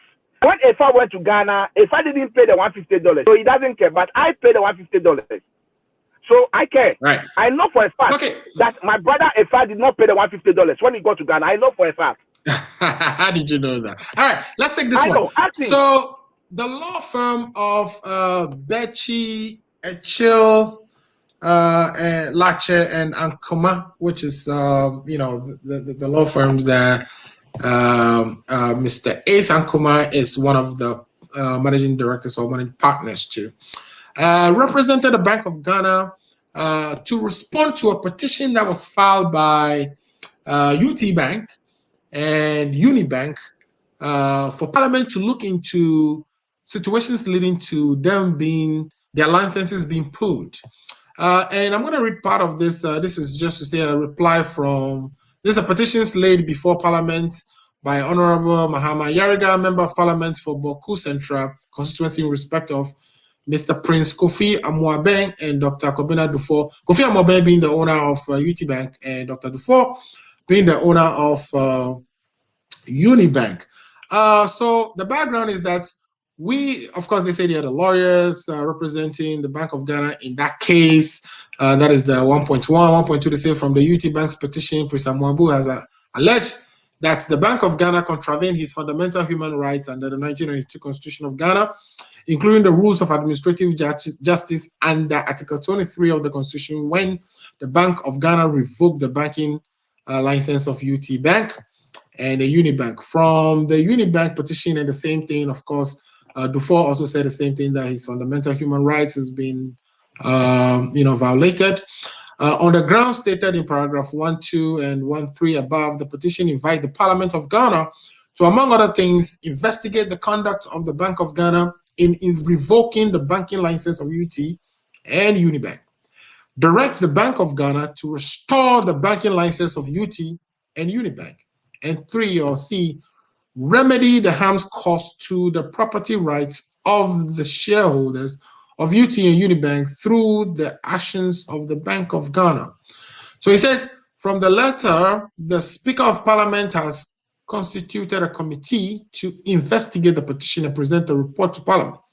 The committee has commenced its investigation and has requested the Bank of Ghana to respond to the concerns raised in the petition. We have provided our response to the letter under paragraph 2, responses below, and set out the reasons for our response. And I'm just going to read the quick highlights of the response. Here's what it says.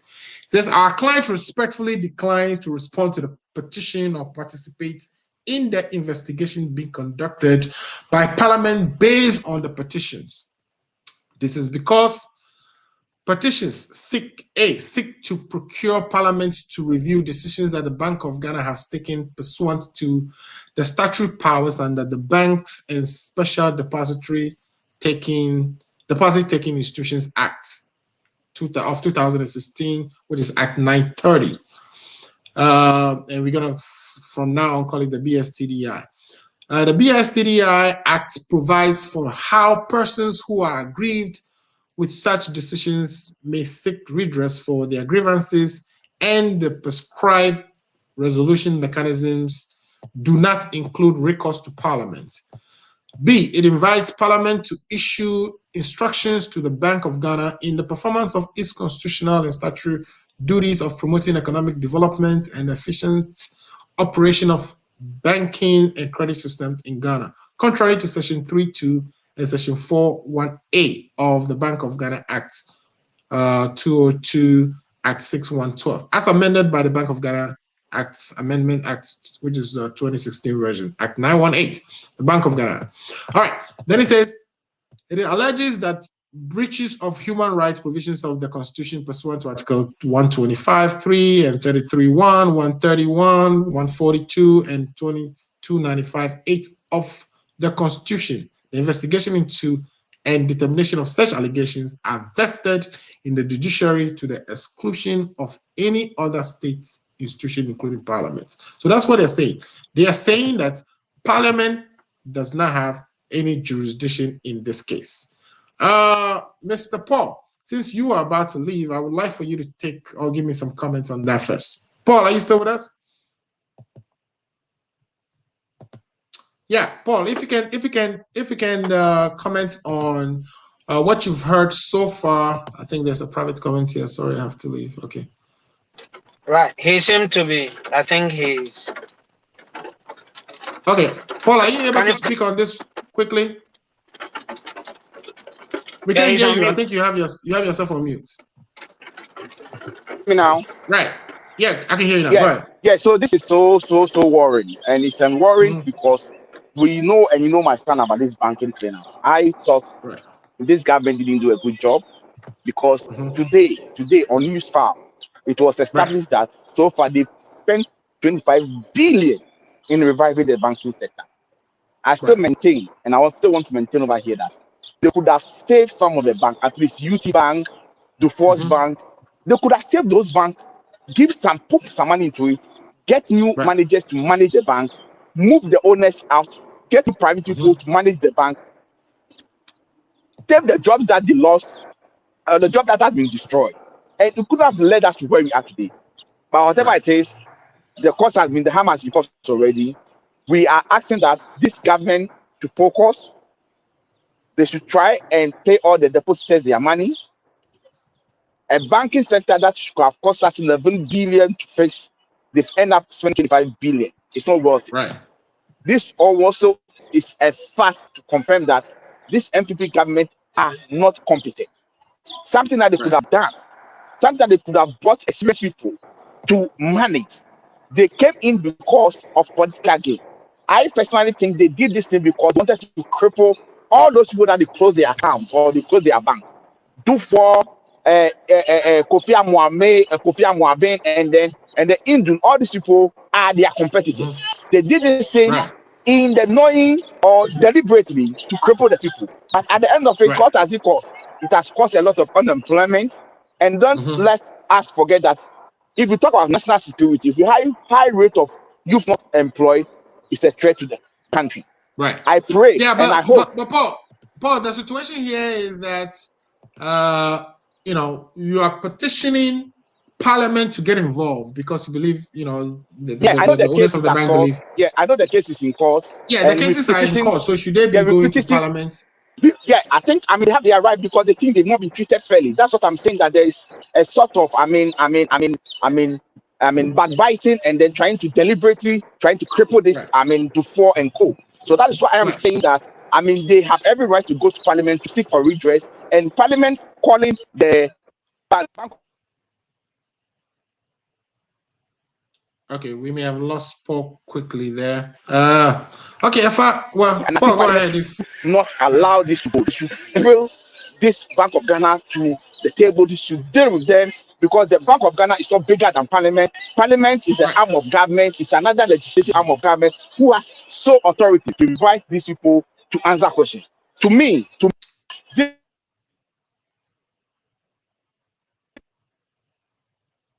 and I think I need to leave. And I want to say hello to my good friend Ifa. Next week, we'll sit down, Next week is going to be a tough time for me and him. Next week is my birthday, and I'll be ready for him. Thank you very much. I think I have to run away. Please. All right, no problem. Thanks for joining the show. We really appreciate all your comments. So you've heard what our good friend Paul has to say. Paul is saying that some of these things they did within the banking sector was intentional to kind of shut down banks that are competitors and remain monopoly within the sector. Do you agree with that? And it's my belief, just for full disclosure, that I think that some of these cases should be allowed to exhaust themselves before we get Parliament involved. But then they also have a right to go to Parliament if they think the court cases are not moving fast enough to petition Parliament to look into what is going on and whether their human rights are being violated. So what do you say to that, Fa?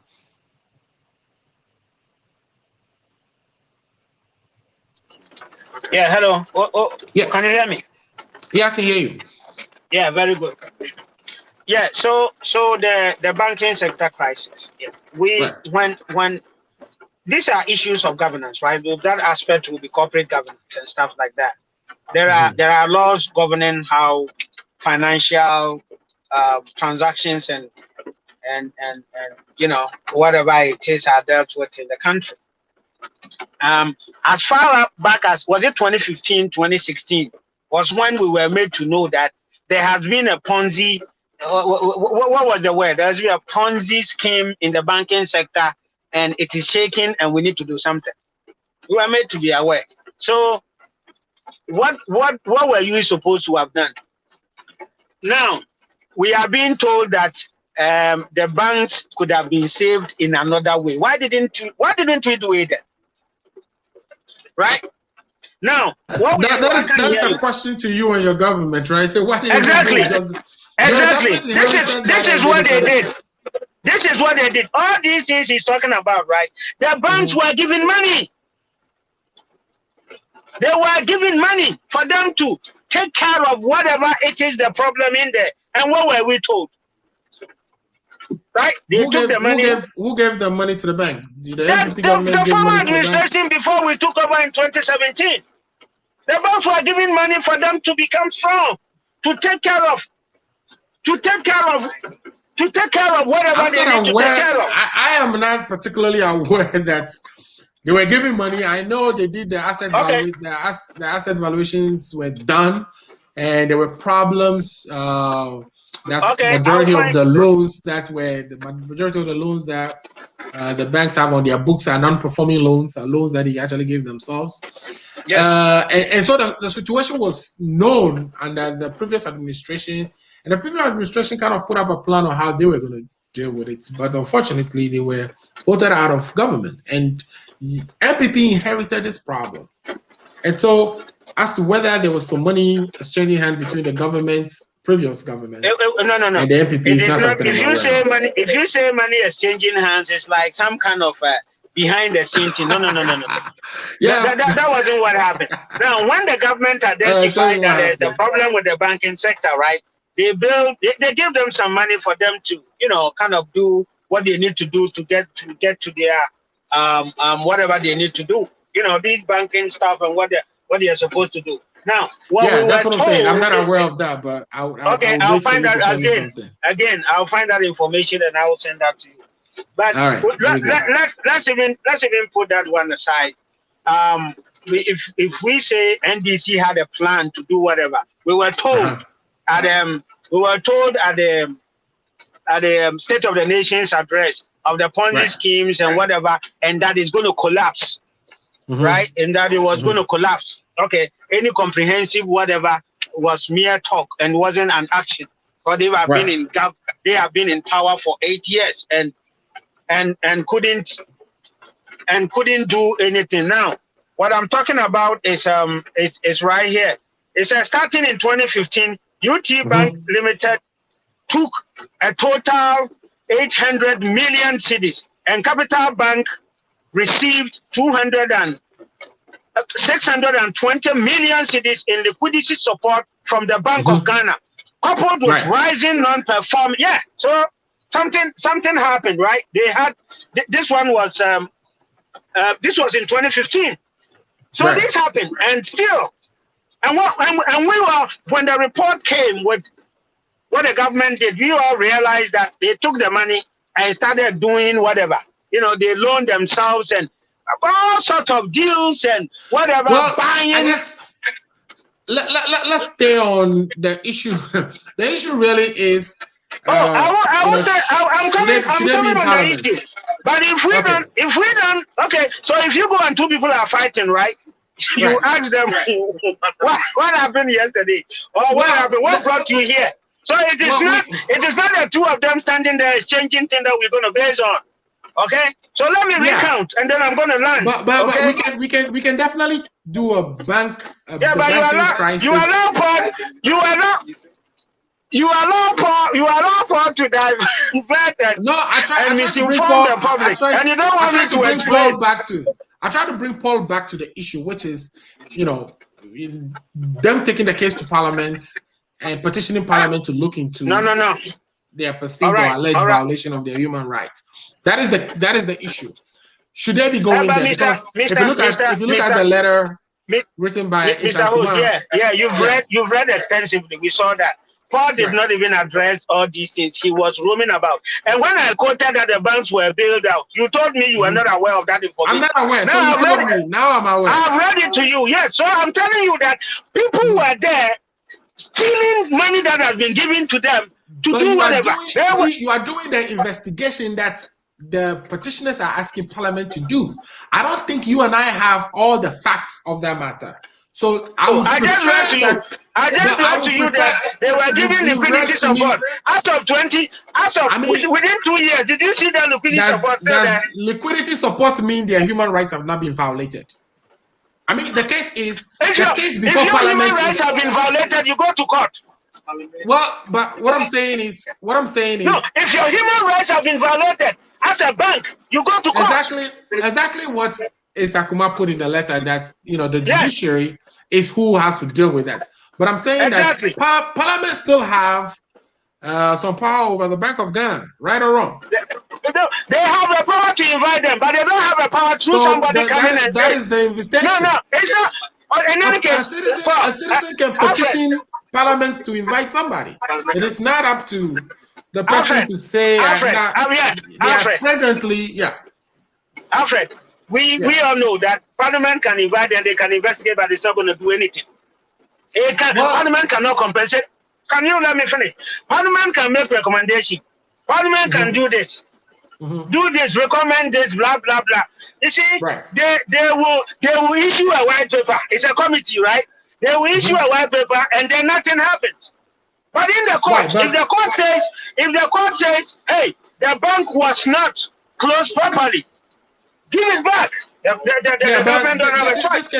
This case has been in the court for so long, and so the aggrieved parties here want to resort to other means of either getting things expedited or having some finality to their grievance. And their grievance is that their human rights is being violated. The manner in which the banks were closed. They have facts that, as citizens of Ghana, we should allow them to present their facts so we can hear them out. They've gone through all the right channels. They've gone through the courts. They've gone through the arbitrations. And in some of the arbitrations, they have to pull out because it's their belief that the arbitrators or the parties were not being fair to them. So they pull out of arbitrations, and they've done things, and they are finally resorting to Parliament to say, you parliamentarians, can you look into this and see, in fact, if the Bank of Ghana is overstepping their boundaries in pulling their license? And we should all be interested in that, because you and I can start a bank tomorrow. And if the way politically charged our environment is, we are not expecting that a government can decide to use the Bank of Ghana to close our banks, and we wouldn't have any recourse. It would be wrong. The banks have not been closed. Their licenses were pulled. Because so if you I don't want the answers of why they were pulled from you. I just want you to tell me as a Ghanaian, you should be able to petition your parliament to call on a government institution to come and respond to you. Oh, exactly. And I don't think there has been anything that has suggested that Parliament cannot, or Parliament has not thrown it up. Parliament is doing the investigation, and nobody is But against Bank of Ghana said they're not going to participate in the investigation. They have given them reasons. They have quoted laws that were passed by the Parliament that this is the meaning of this law that you passed. That under the circumstances, if they want redress, if I can finish, if they want redress, this and this are the forums that are available to them. But that does not mean that the Bank of Ghana has provided response, right? That doesn't mean you can still not go ahead and issue your report. Go ahead and issue your report. Well, in other words, what I'm saying is, yes, there's the provisions in the law as to how you redress situations where your license were pulled. That has been outlined in the Bank and the Depository Taking Institutions Act. We know that. Now, what we are saying is, it doesn't absolve Parliament from their, oversight responsibility over government institutions. So if Parliament is asking Bank of Ghana to submit themselves or to respond to an investigation that the legislature is conducting, isn't it arrogant? Isn't it purely an arrogant position to take by saying you will not participate in an oversight responsibility that is vested in Parliament? Nothing in the law, says Parliament cannot have oversight responsibility over the Bank of Ghana. Okay. You are missing stuff. Okay. Now, Parliament has a committee on finance, right? So, for instance, if Parliament Committee of Finance says that the banking sector that was closed wasn't properly, they can always, at each point in time, they can always call them to come and explain to them, and that is why they responded. Right? You see, what you are talking about is responsibility. Their response is we are not participating. We are not participating, and they went ahead and listed because of this, because of that, we are not participating. Okay, hold on. What you are talking about is completely different. Now, here we have two people, two of the banks that were consolidated, not closed, consolidated, and then they come into a different forum, say, the forum that has been created out there for us to use, we don't believe in it. We think it's unfair. It's blah, blah, blah, it's whatever. So we come here to do this. And then there's a response that is coming from whoever you call in, which is Bank of Ghana. And they are also explaining that blah, blah, blah. This is the reason we don't think this is the appropriate forum for them to. So you issue it, they have issued it. So Parliament, I think, will respond based on whatever law say, no, you can, and they will take it up from there. Most of these laws have not been tried. Most of these laws have not been appropriately tried. Now, let me ask you, why did NDC not go to Parliament but went to court on their distinct petition, or they choose wherever they want to go?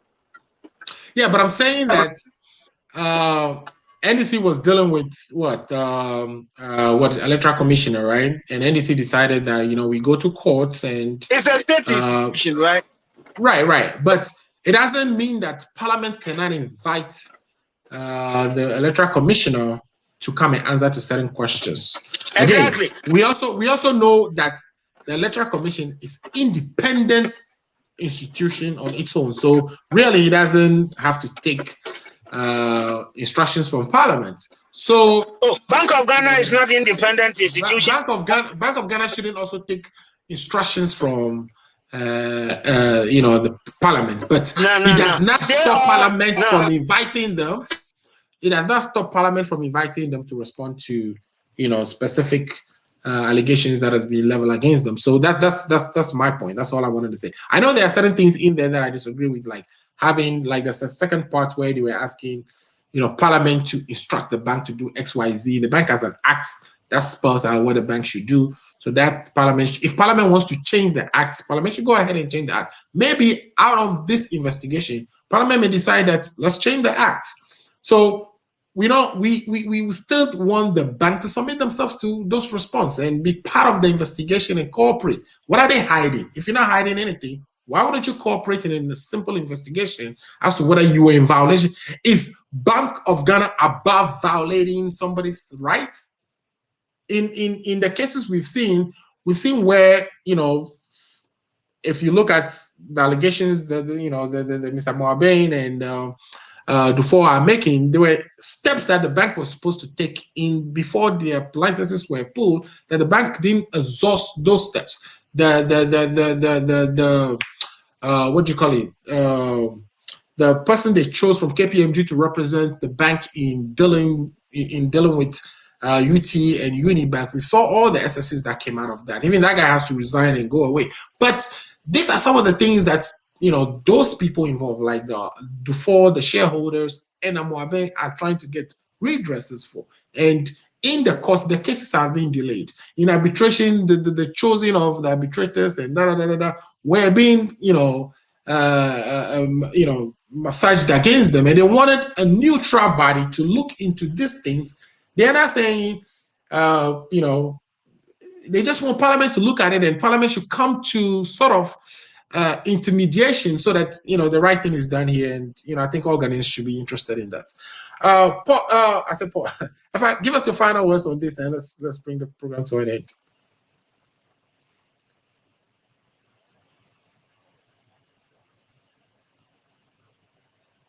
Can you hear me? Yeah, I can hear you. I said, we were all here when the government came, and then they put out all the challenges in the banking sector, and then they clearly set the path towards, redressing the issues on the ground. They started by saying they were going to recapitalize. They gave a date, do this, blah blah. If you are not able to, steps. So as far as some of us were concerned, yes. You see, there is not a single human institution that you're going to find shortfalls for. We want to talk about the shortfalls. We talk about it, and then it helps us in the next it helps us change the laws if we have to. It helps us determine how our institutions should operate. Exactly, and all that. And I am not saying that Amoabin and Mr. Dufour cannot go, or Dr. Dufour cannot go to Parliament. They should go. The Bank of Ghana has responded. I am sure that is not the end of the matter. But their response, did you hear me read their response? Their response is they are not participating. They said they're not going to participate. Right? Well, the response, they were asked, the issues they were laid before them, they should be able to respond to those lists. Hey, Alfred. Yes, sir. So they have responded, right? By saying they're not going to participate. Exactly. It's a response, right? Come here. I'm not going to come. It's a response to whatever. You have responded to the letter of blah, blah, blah, blah. So and we are saying that is arrogance. They should change that. They should submit themselves to parliamentary investigations. No. So that their acts can be scrutinized and whether they actually do the right thing or not. Alfred, if you let me finish, okay, then we're going to understand. Now, do you think that if they had gone to court and they've been subpoenaed to respond, they would have said that it was in the appropriate forum? That's number one. Number two, you see, as Parliament has sat down, and they are when the committee sits, it has a power of a certain level of a court. I don't know whether it's a high court. Yeah, it has a power of a court. Yeah, exactly. So they've asked them to respond. This is what they did. I mean, we don't know the law more than these parliamentarians, and Ghana's parliament is very powerful. They can do whatever. So the next few days, we are going to know what next they're going to do. It is not a finality to whatever Parliament has set up. So let us not rush into arrogance and blah, blah, blah, whatever it is, right? Because they too consulted their lawyers and they came up with that response and stuff like that. So they have a choice as to blah, blah, blah. I mean, sometimes it's better to give you an example. NDC went to court and they said they have a pink sheet, but we are not going to bring it. Did the court force them? The court cannot force them that. No, bring it by force. NDC is the petitioner. NDC is the petitioner here, and they have the latitude as to what they make their cases with. If you take a case to court and you don't want to provide certain evidence, you have that latitude. But we are saying you are a government institution. The Ghanaians. A Ghanaian citizen is saying that you're in violation of their rights. So that is a bad example. That's what I'm trying to say. It's a bad example. No, you wouldn't let me finish. Now, NDC decided not to, and then they got to a point where they said the EC should come and testify. EC too said I will not, and nobody did anything. And within the law, they were found to have been right and not availing themselves. So these are not cases we have not even heard before. Now, so going forward, this is not no. Let's stop there. EC says they are not going to testify is different from EC saying they are not going to even participate in the court case at all. In this case, here's a committee form, and the committee has invited you to respond to certain things that are allegations that has been laid in front before them. You say you are not going to respond at all, and you are not going to participate. No. You say you're not going to participate in the investigation. No, they have responded and explained. What is different from electoral commission saying I'm not going to testify? Electoral commission participated in the case, but said it is their right that if the petitioner says they close their case, they don't have to introduce evidence because they don't think the case is made. So let's come to the financial sector now. As we are speaking, if you will let me finish with the whole of mine, you jump in, so it affects the flow. Now, as we are speaking, we know that there are a lot of cases with all these banks in court. So once a case is in court, arbitration, whatever you want to call it, you cannot also jump to another place and go and give or discuss or talk or blah blah blah. We know they pulled out of the arbitration. They pulled out of the arbitration. If you read, but I know it. But the how do you call it? The one taking the money from them. He is still in court, right? And today it's all the same scenario. And today I heard about 14 dockets or so on this banking sector issues is ready with the Attorney General to be sent to court so far. So the whole point of what I'm saying is that they have responded that is not the appropriate forum. Anyway, justice delayed, as we know, justice denied. Justice delayed is justice denied. But justice delayed is not in Parliament. Justice delayed is justice delayed in court, not in Parliament. They are resorting to all the recourse available to them wherever, and exactly the same way Wyoming went all the way to the International Court of Justice or the African Court and came back and Ghana and paid. So these people are using the Wyoming tactics, but they will come back to Ghana and pay whatever they are supposed to pay. Right. Okay. So let's take a few last comments, and then I would like to take your last word, and then we can bring the program to an end. Ibrahim says we deserve more than 1 million. Forget about who owes the frontier. The fact is, people are milking the system. Ghana. Thanks for that. Dr. Ofori say fireworks, fire. That means the show has been good. He loves it. That's my boss. So if he says that, that means I've done my job. Thank you so much, Dr. Ofori, for watching and for giving us those good comments. Ibrahim says, I can't be a prophet of doom, but you know what's happening on the ground? I'm scared of a second wave. All right. So in that case, then you should be approving of any black market deal for any vaccines at all that we are able to bring into the country, right? If you are worried about second waves. Yeah, so thanks for that comment, Mr. Ibrahim, and thanks for watching. You've given us a lot of comments. We appreciate it for all your support. We would definitely are happy to have you and keep coming. Thank you so much. The final Dr. Ato Komiredansu. Of course, I was worried that Ato Komiredansu is not watching us today, and anytime he's not watching, I'm worried. I'm like, what's happening? Where's Doc? And of course, Doc is here, he's watching, and he says what? When other nations were investing in vaccines, we were drinking Sobolo, dancing in conspiracy theories. Now you have to pay.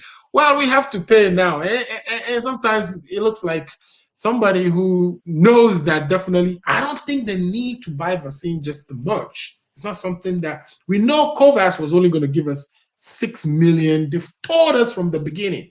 So what made us wait? I don't get it. Why do we wait till some timey match to find out, oh, by the way, we're not getting AstraZeneca, and therefore we have to now go to the Russians? We should have gone to the Russians from day one. Other countries did, and they got theirs. So I don't get it. Last comment here is Johnny saying, interesting discussion. Johnny, thanks for watching, and thanks for supporting ACO Radio and the Ghana Agenda. We really appreciate it.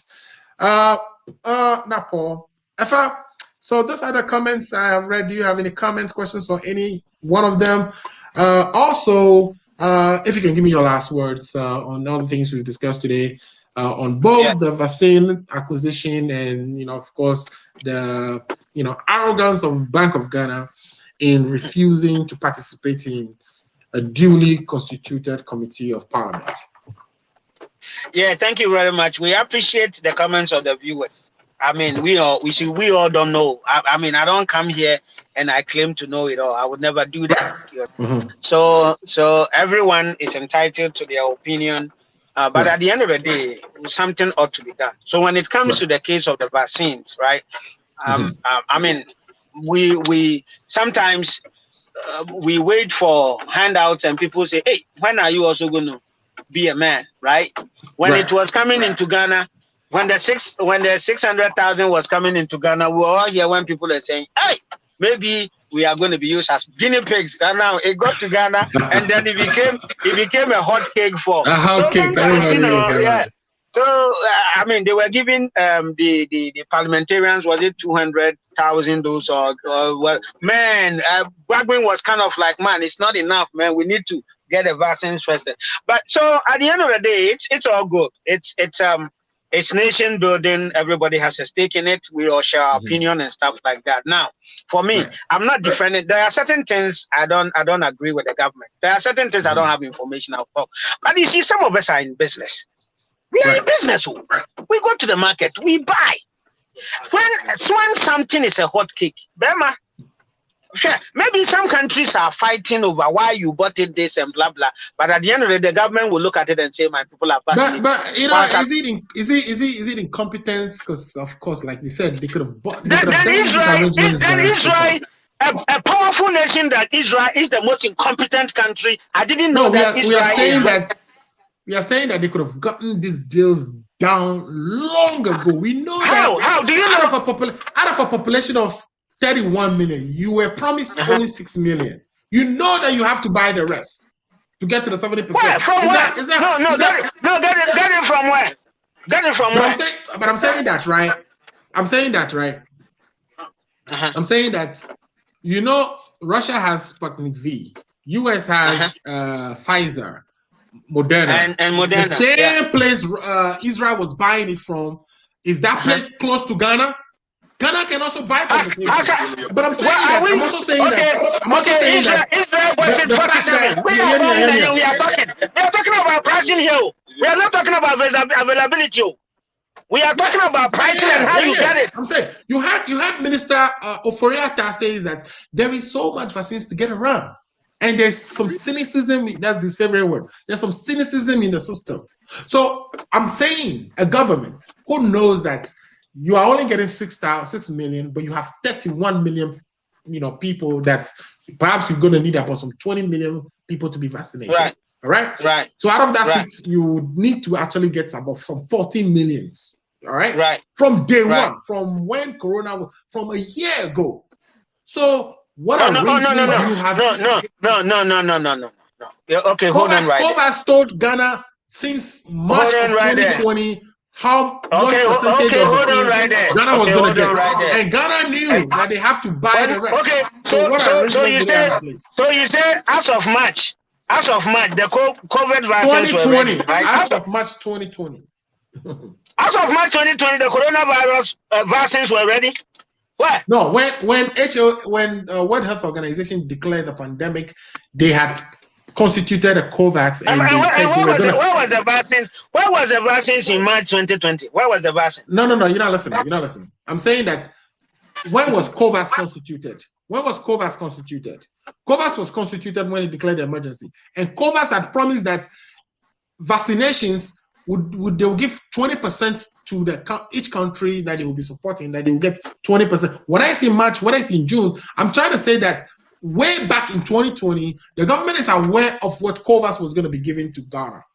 And the government then should have plans that would, identify where they will be sourcing the rest from. So where are those plans? Plans like where what? They will Give be me some of the sourcing plans. the rest. Where they will be sourcing the rest. Who told you they did not do it? I don't tell you. Where is it? I don't tell. Huh? Where is it? Where are the plans? Now we've gotten it to where was the plan then, right? Where was America's plan? Where was American plan? Why is it that Israel has been able to vaccinate their population in America? Well, Pfizer and Moderna, they haven't. Why? Well, we know who was the president of the United States, but that's not a problem. We're not talking about the United States. I'm saying Ghana. Brazil is able to get it. Hungary is able to get the same vaccines from the Russians. Ghana is not Brazil. Ghana is not Brazil. But Hungary. So Ghana is not Brazil. Ghana is not Hungary. Oh, come on. Anyway, it's incompetence anyway. But I interrupted your final words, so finish it up. It's easy to say that, okay? It's easy to say that. So yeah, as far as I'm concerned, the government has done a good job of making sure that Ghanaians get the vaccine. Poorly. They didn't do any good job. But go ahead. You see, you are still interrupting me. I said you are entitled to your opinion. You can say the money is going to Akufo-Addo's pocket, whatever. I'm not going to argue with you. I say you are entitled to that. But what I'm saying is that me sitting here and as a businessman knowing how business is, I mean, if I don't know a certain area, I'm not going to speak to that. We all struggle to get certain things. Right. So, I mean, whatever we're going to say, if I tell you the things I'm struggling to get to do certain things in Ghana and how the thing is available, but how you got to go and get it and people intentionally saving them somewhere for pricing. I mean, we can at this point in time, believe it or not, COVID vaccines are a hot commodity and business people are going to take advantage of it. I'm not saying it's true. I'm not saying we should do it. But I mean, hey, government delayed, whatever. Government started late, whatever. At the end of the day, we know that whatever it is, Ghana is ahead of so many countries in the world. What are they doing? Maybe they've not even started. Some even don't believe it, but our government believed in it, and we are acting. And that is ahead of for all of us. I think you're throwing this line out. The government is ahead of Ghana is ahead of countries. I don't know in terms of what. Right, but, and in terms of what. And even.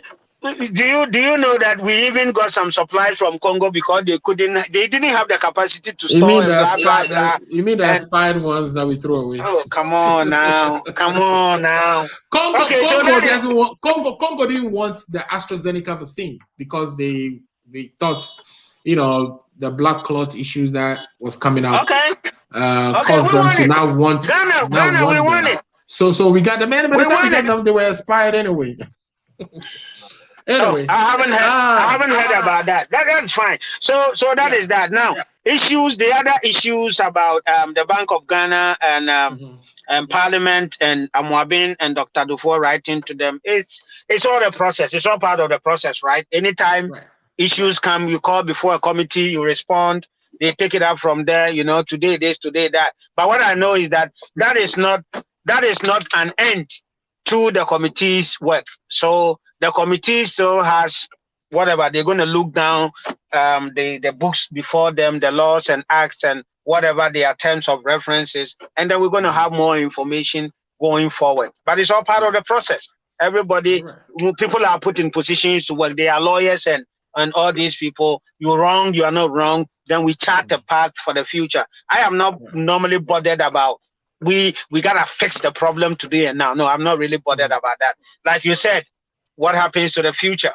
How are we going to, if something is wrong, how do we correct it that others will not be affected? That is more important than whatever it is. But that doesn't mean we shouldn't take care of the present. We are taking care of the present. So let the process go and let us see how everything is going to go. I mean, I don't really think that anybody can bamboozle Parliament and get away with it.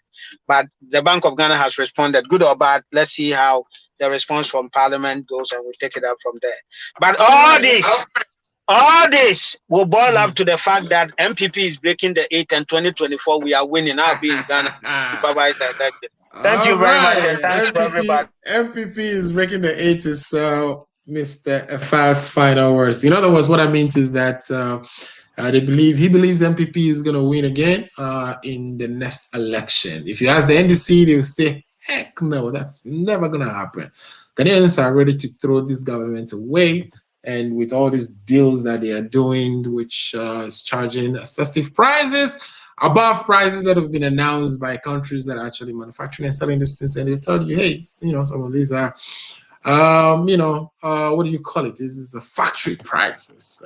And for whatever reason, we are not able to get a factory price. All right, so Ibrahim is saying, ask Mr. Kakape, why do they tag everyone who complains to be NDC? Please, remember, some of us have no party. However, we vote by what and how they speak. And that is very true.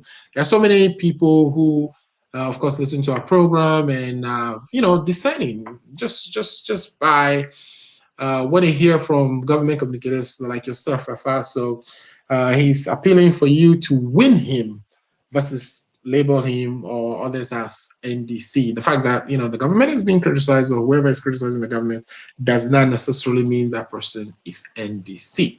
On that note, I would say today has been a great conversation. We've discussed two of very important topics that are plaguing our country. The issue of the vaccines being purchased on the black market or through third parties, through a sheikh who apparently is bankrolling a lot of these African countries. I don't know why he has an affinity to dealing with these African countries. If you see all the investments that these guys actually have, majority of them are in Africa. And what you tend to see is that most African, governments are corrupt. If you're a US company, it's hard for you to win business in Africa. You know why? Because a US company cannot do a facilitation fee or bribery because they have to report under what we call the Foreign Corrupt Practices Act. And when they are being investigated by whether it's an FBI or who other organization or the Security and Exchange Commission on the Foreign Corrupt Practices Act, the government involved is equally investigated, and therefore government officials of African countries or corrupt countries tend not to deal with most companies from the United States or United Kingdom. The United Kingdom's version of the Foreign Corrupt Practice Act is called something Fraud Act or something like that. UK United Kingdom Fraud Act. So I'll look into that and reveal that on the next show. But the issue is this sheikh from Dubai or the United Arab Emirates, who happens to be a second cousin of the ruler of Dubai, specializes in bankrolling or financing projects strictly in Africa, to where some allegations have been made that he himself and other people that he deals with are not necessarily fair players in their support to governments and the type of works they do. We've done an Ameri deal with him, and the understanding is that, as the government that dealt with him, then the investigations reveal no malfeasance occurred, but that the personality himself was kind of a difficult person to deal with, or, some of not clear, not a person that we should be dealing with in the first place. Lifetime Legacy says we are having connections and thieves leading connection men and thieves leading in the country. Thanks for watching, Legacy. We really appreciate you watching all the time. I can't mention this name. Njima says something, and thanks for watching, Njima, with all your symbols. We are in solidarity with Nigeria, and we want to say that their Twitter issues be resolved quickly. We call on all leaders in that country. If anybody's listening to a known Nigerian leader, let's tell them Ghana Agenda is appealing to the Nigerian government to leave the ban on Twitter, so Nigerians can continue to tweet or communicate using that social media platform. Also, today, we know that the Euro 2020 going on, which is the soccer game for the European nations competing for the European Championship, had a game between Denmark and Finland. And during the game, Eric Christensen, who is one of used to be, Hotspurs, Hotspurs, right? Tottenham Hotspurs player who moved on to join Inter Milan. He actually collapsed during the game, and my understanding is that he's back to life, that he's feeling good, he's in the hospital recovering. The game has been suspended upon that. This is where he wouldn't even have the ball with him. He slowly fell off and stopped breathing, and they have to kind of perform CPR on him, etc., etc. So our thoughts and prayers are with him and his family. We wish him a speedy recovery so that the games can resume quickly.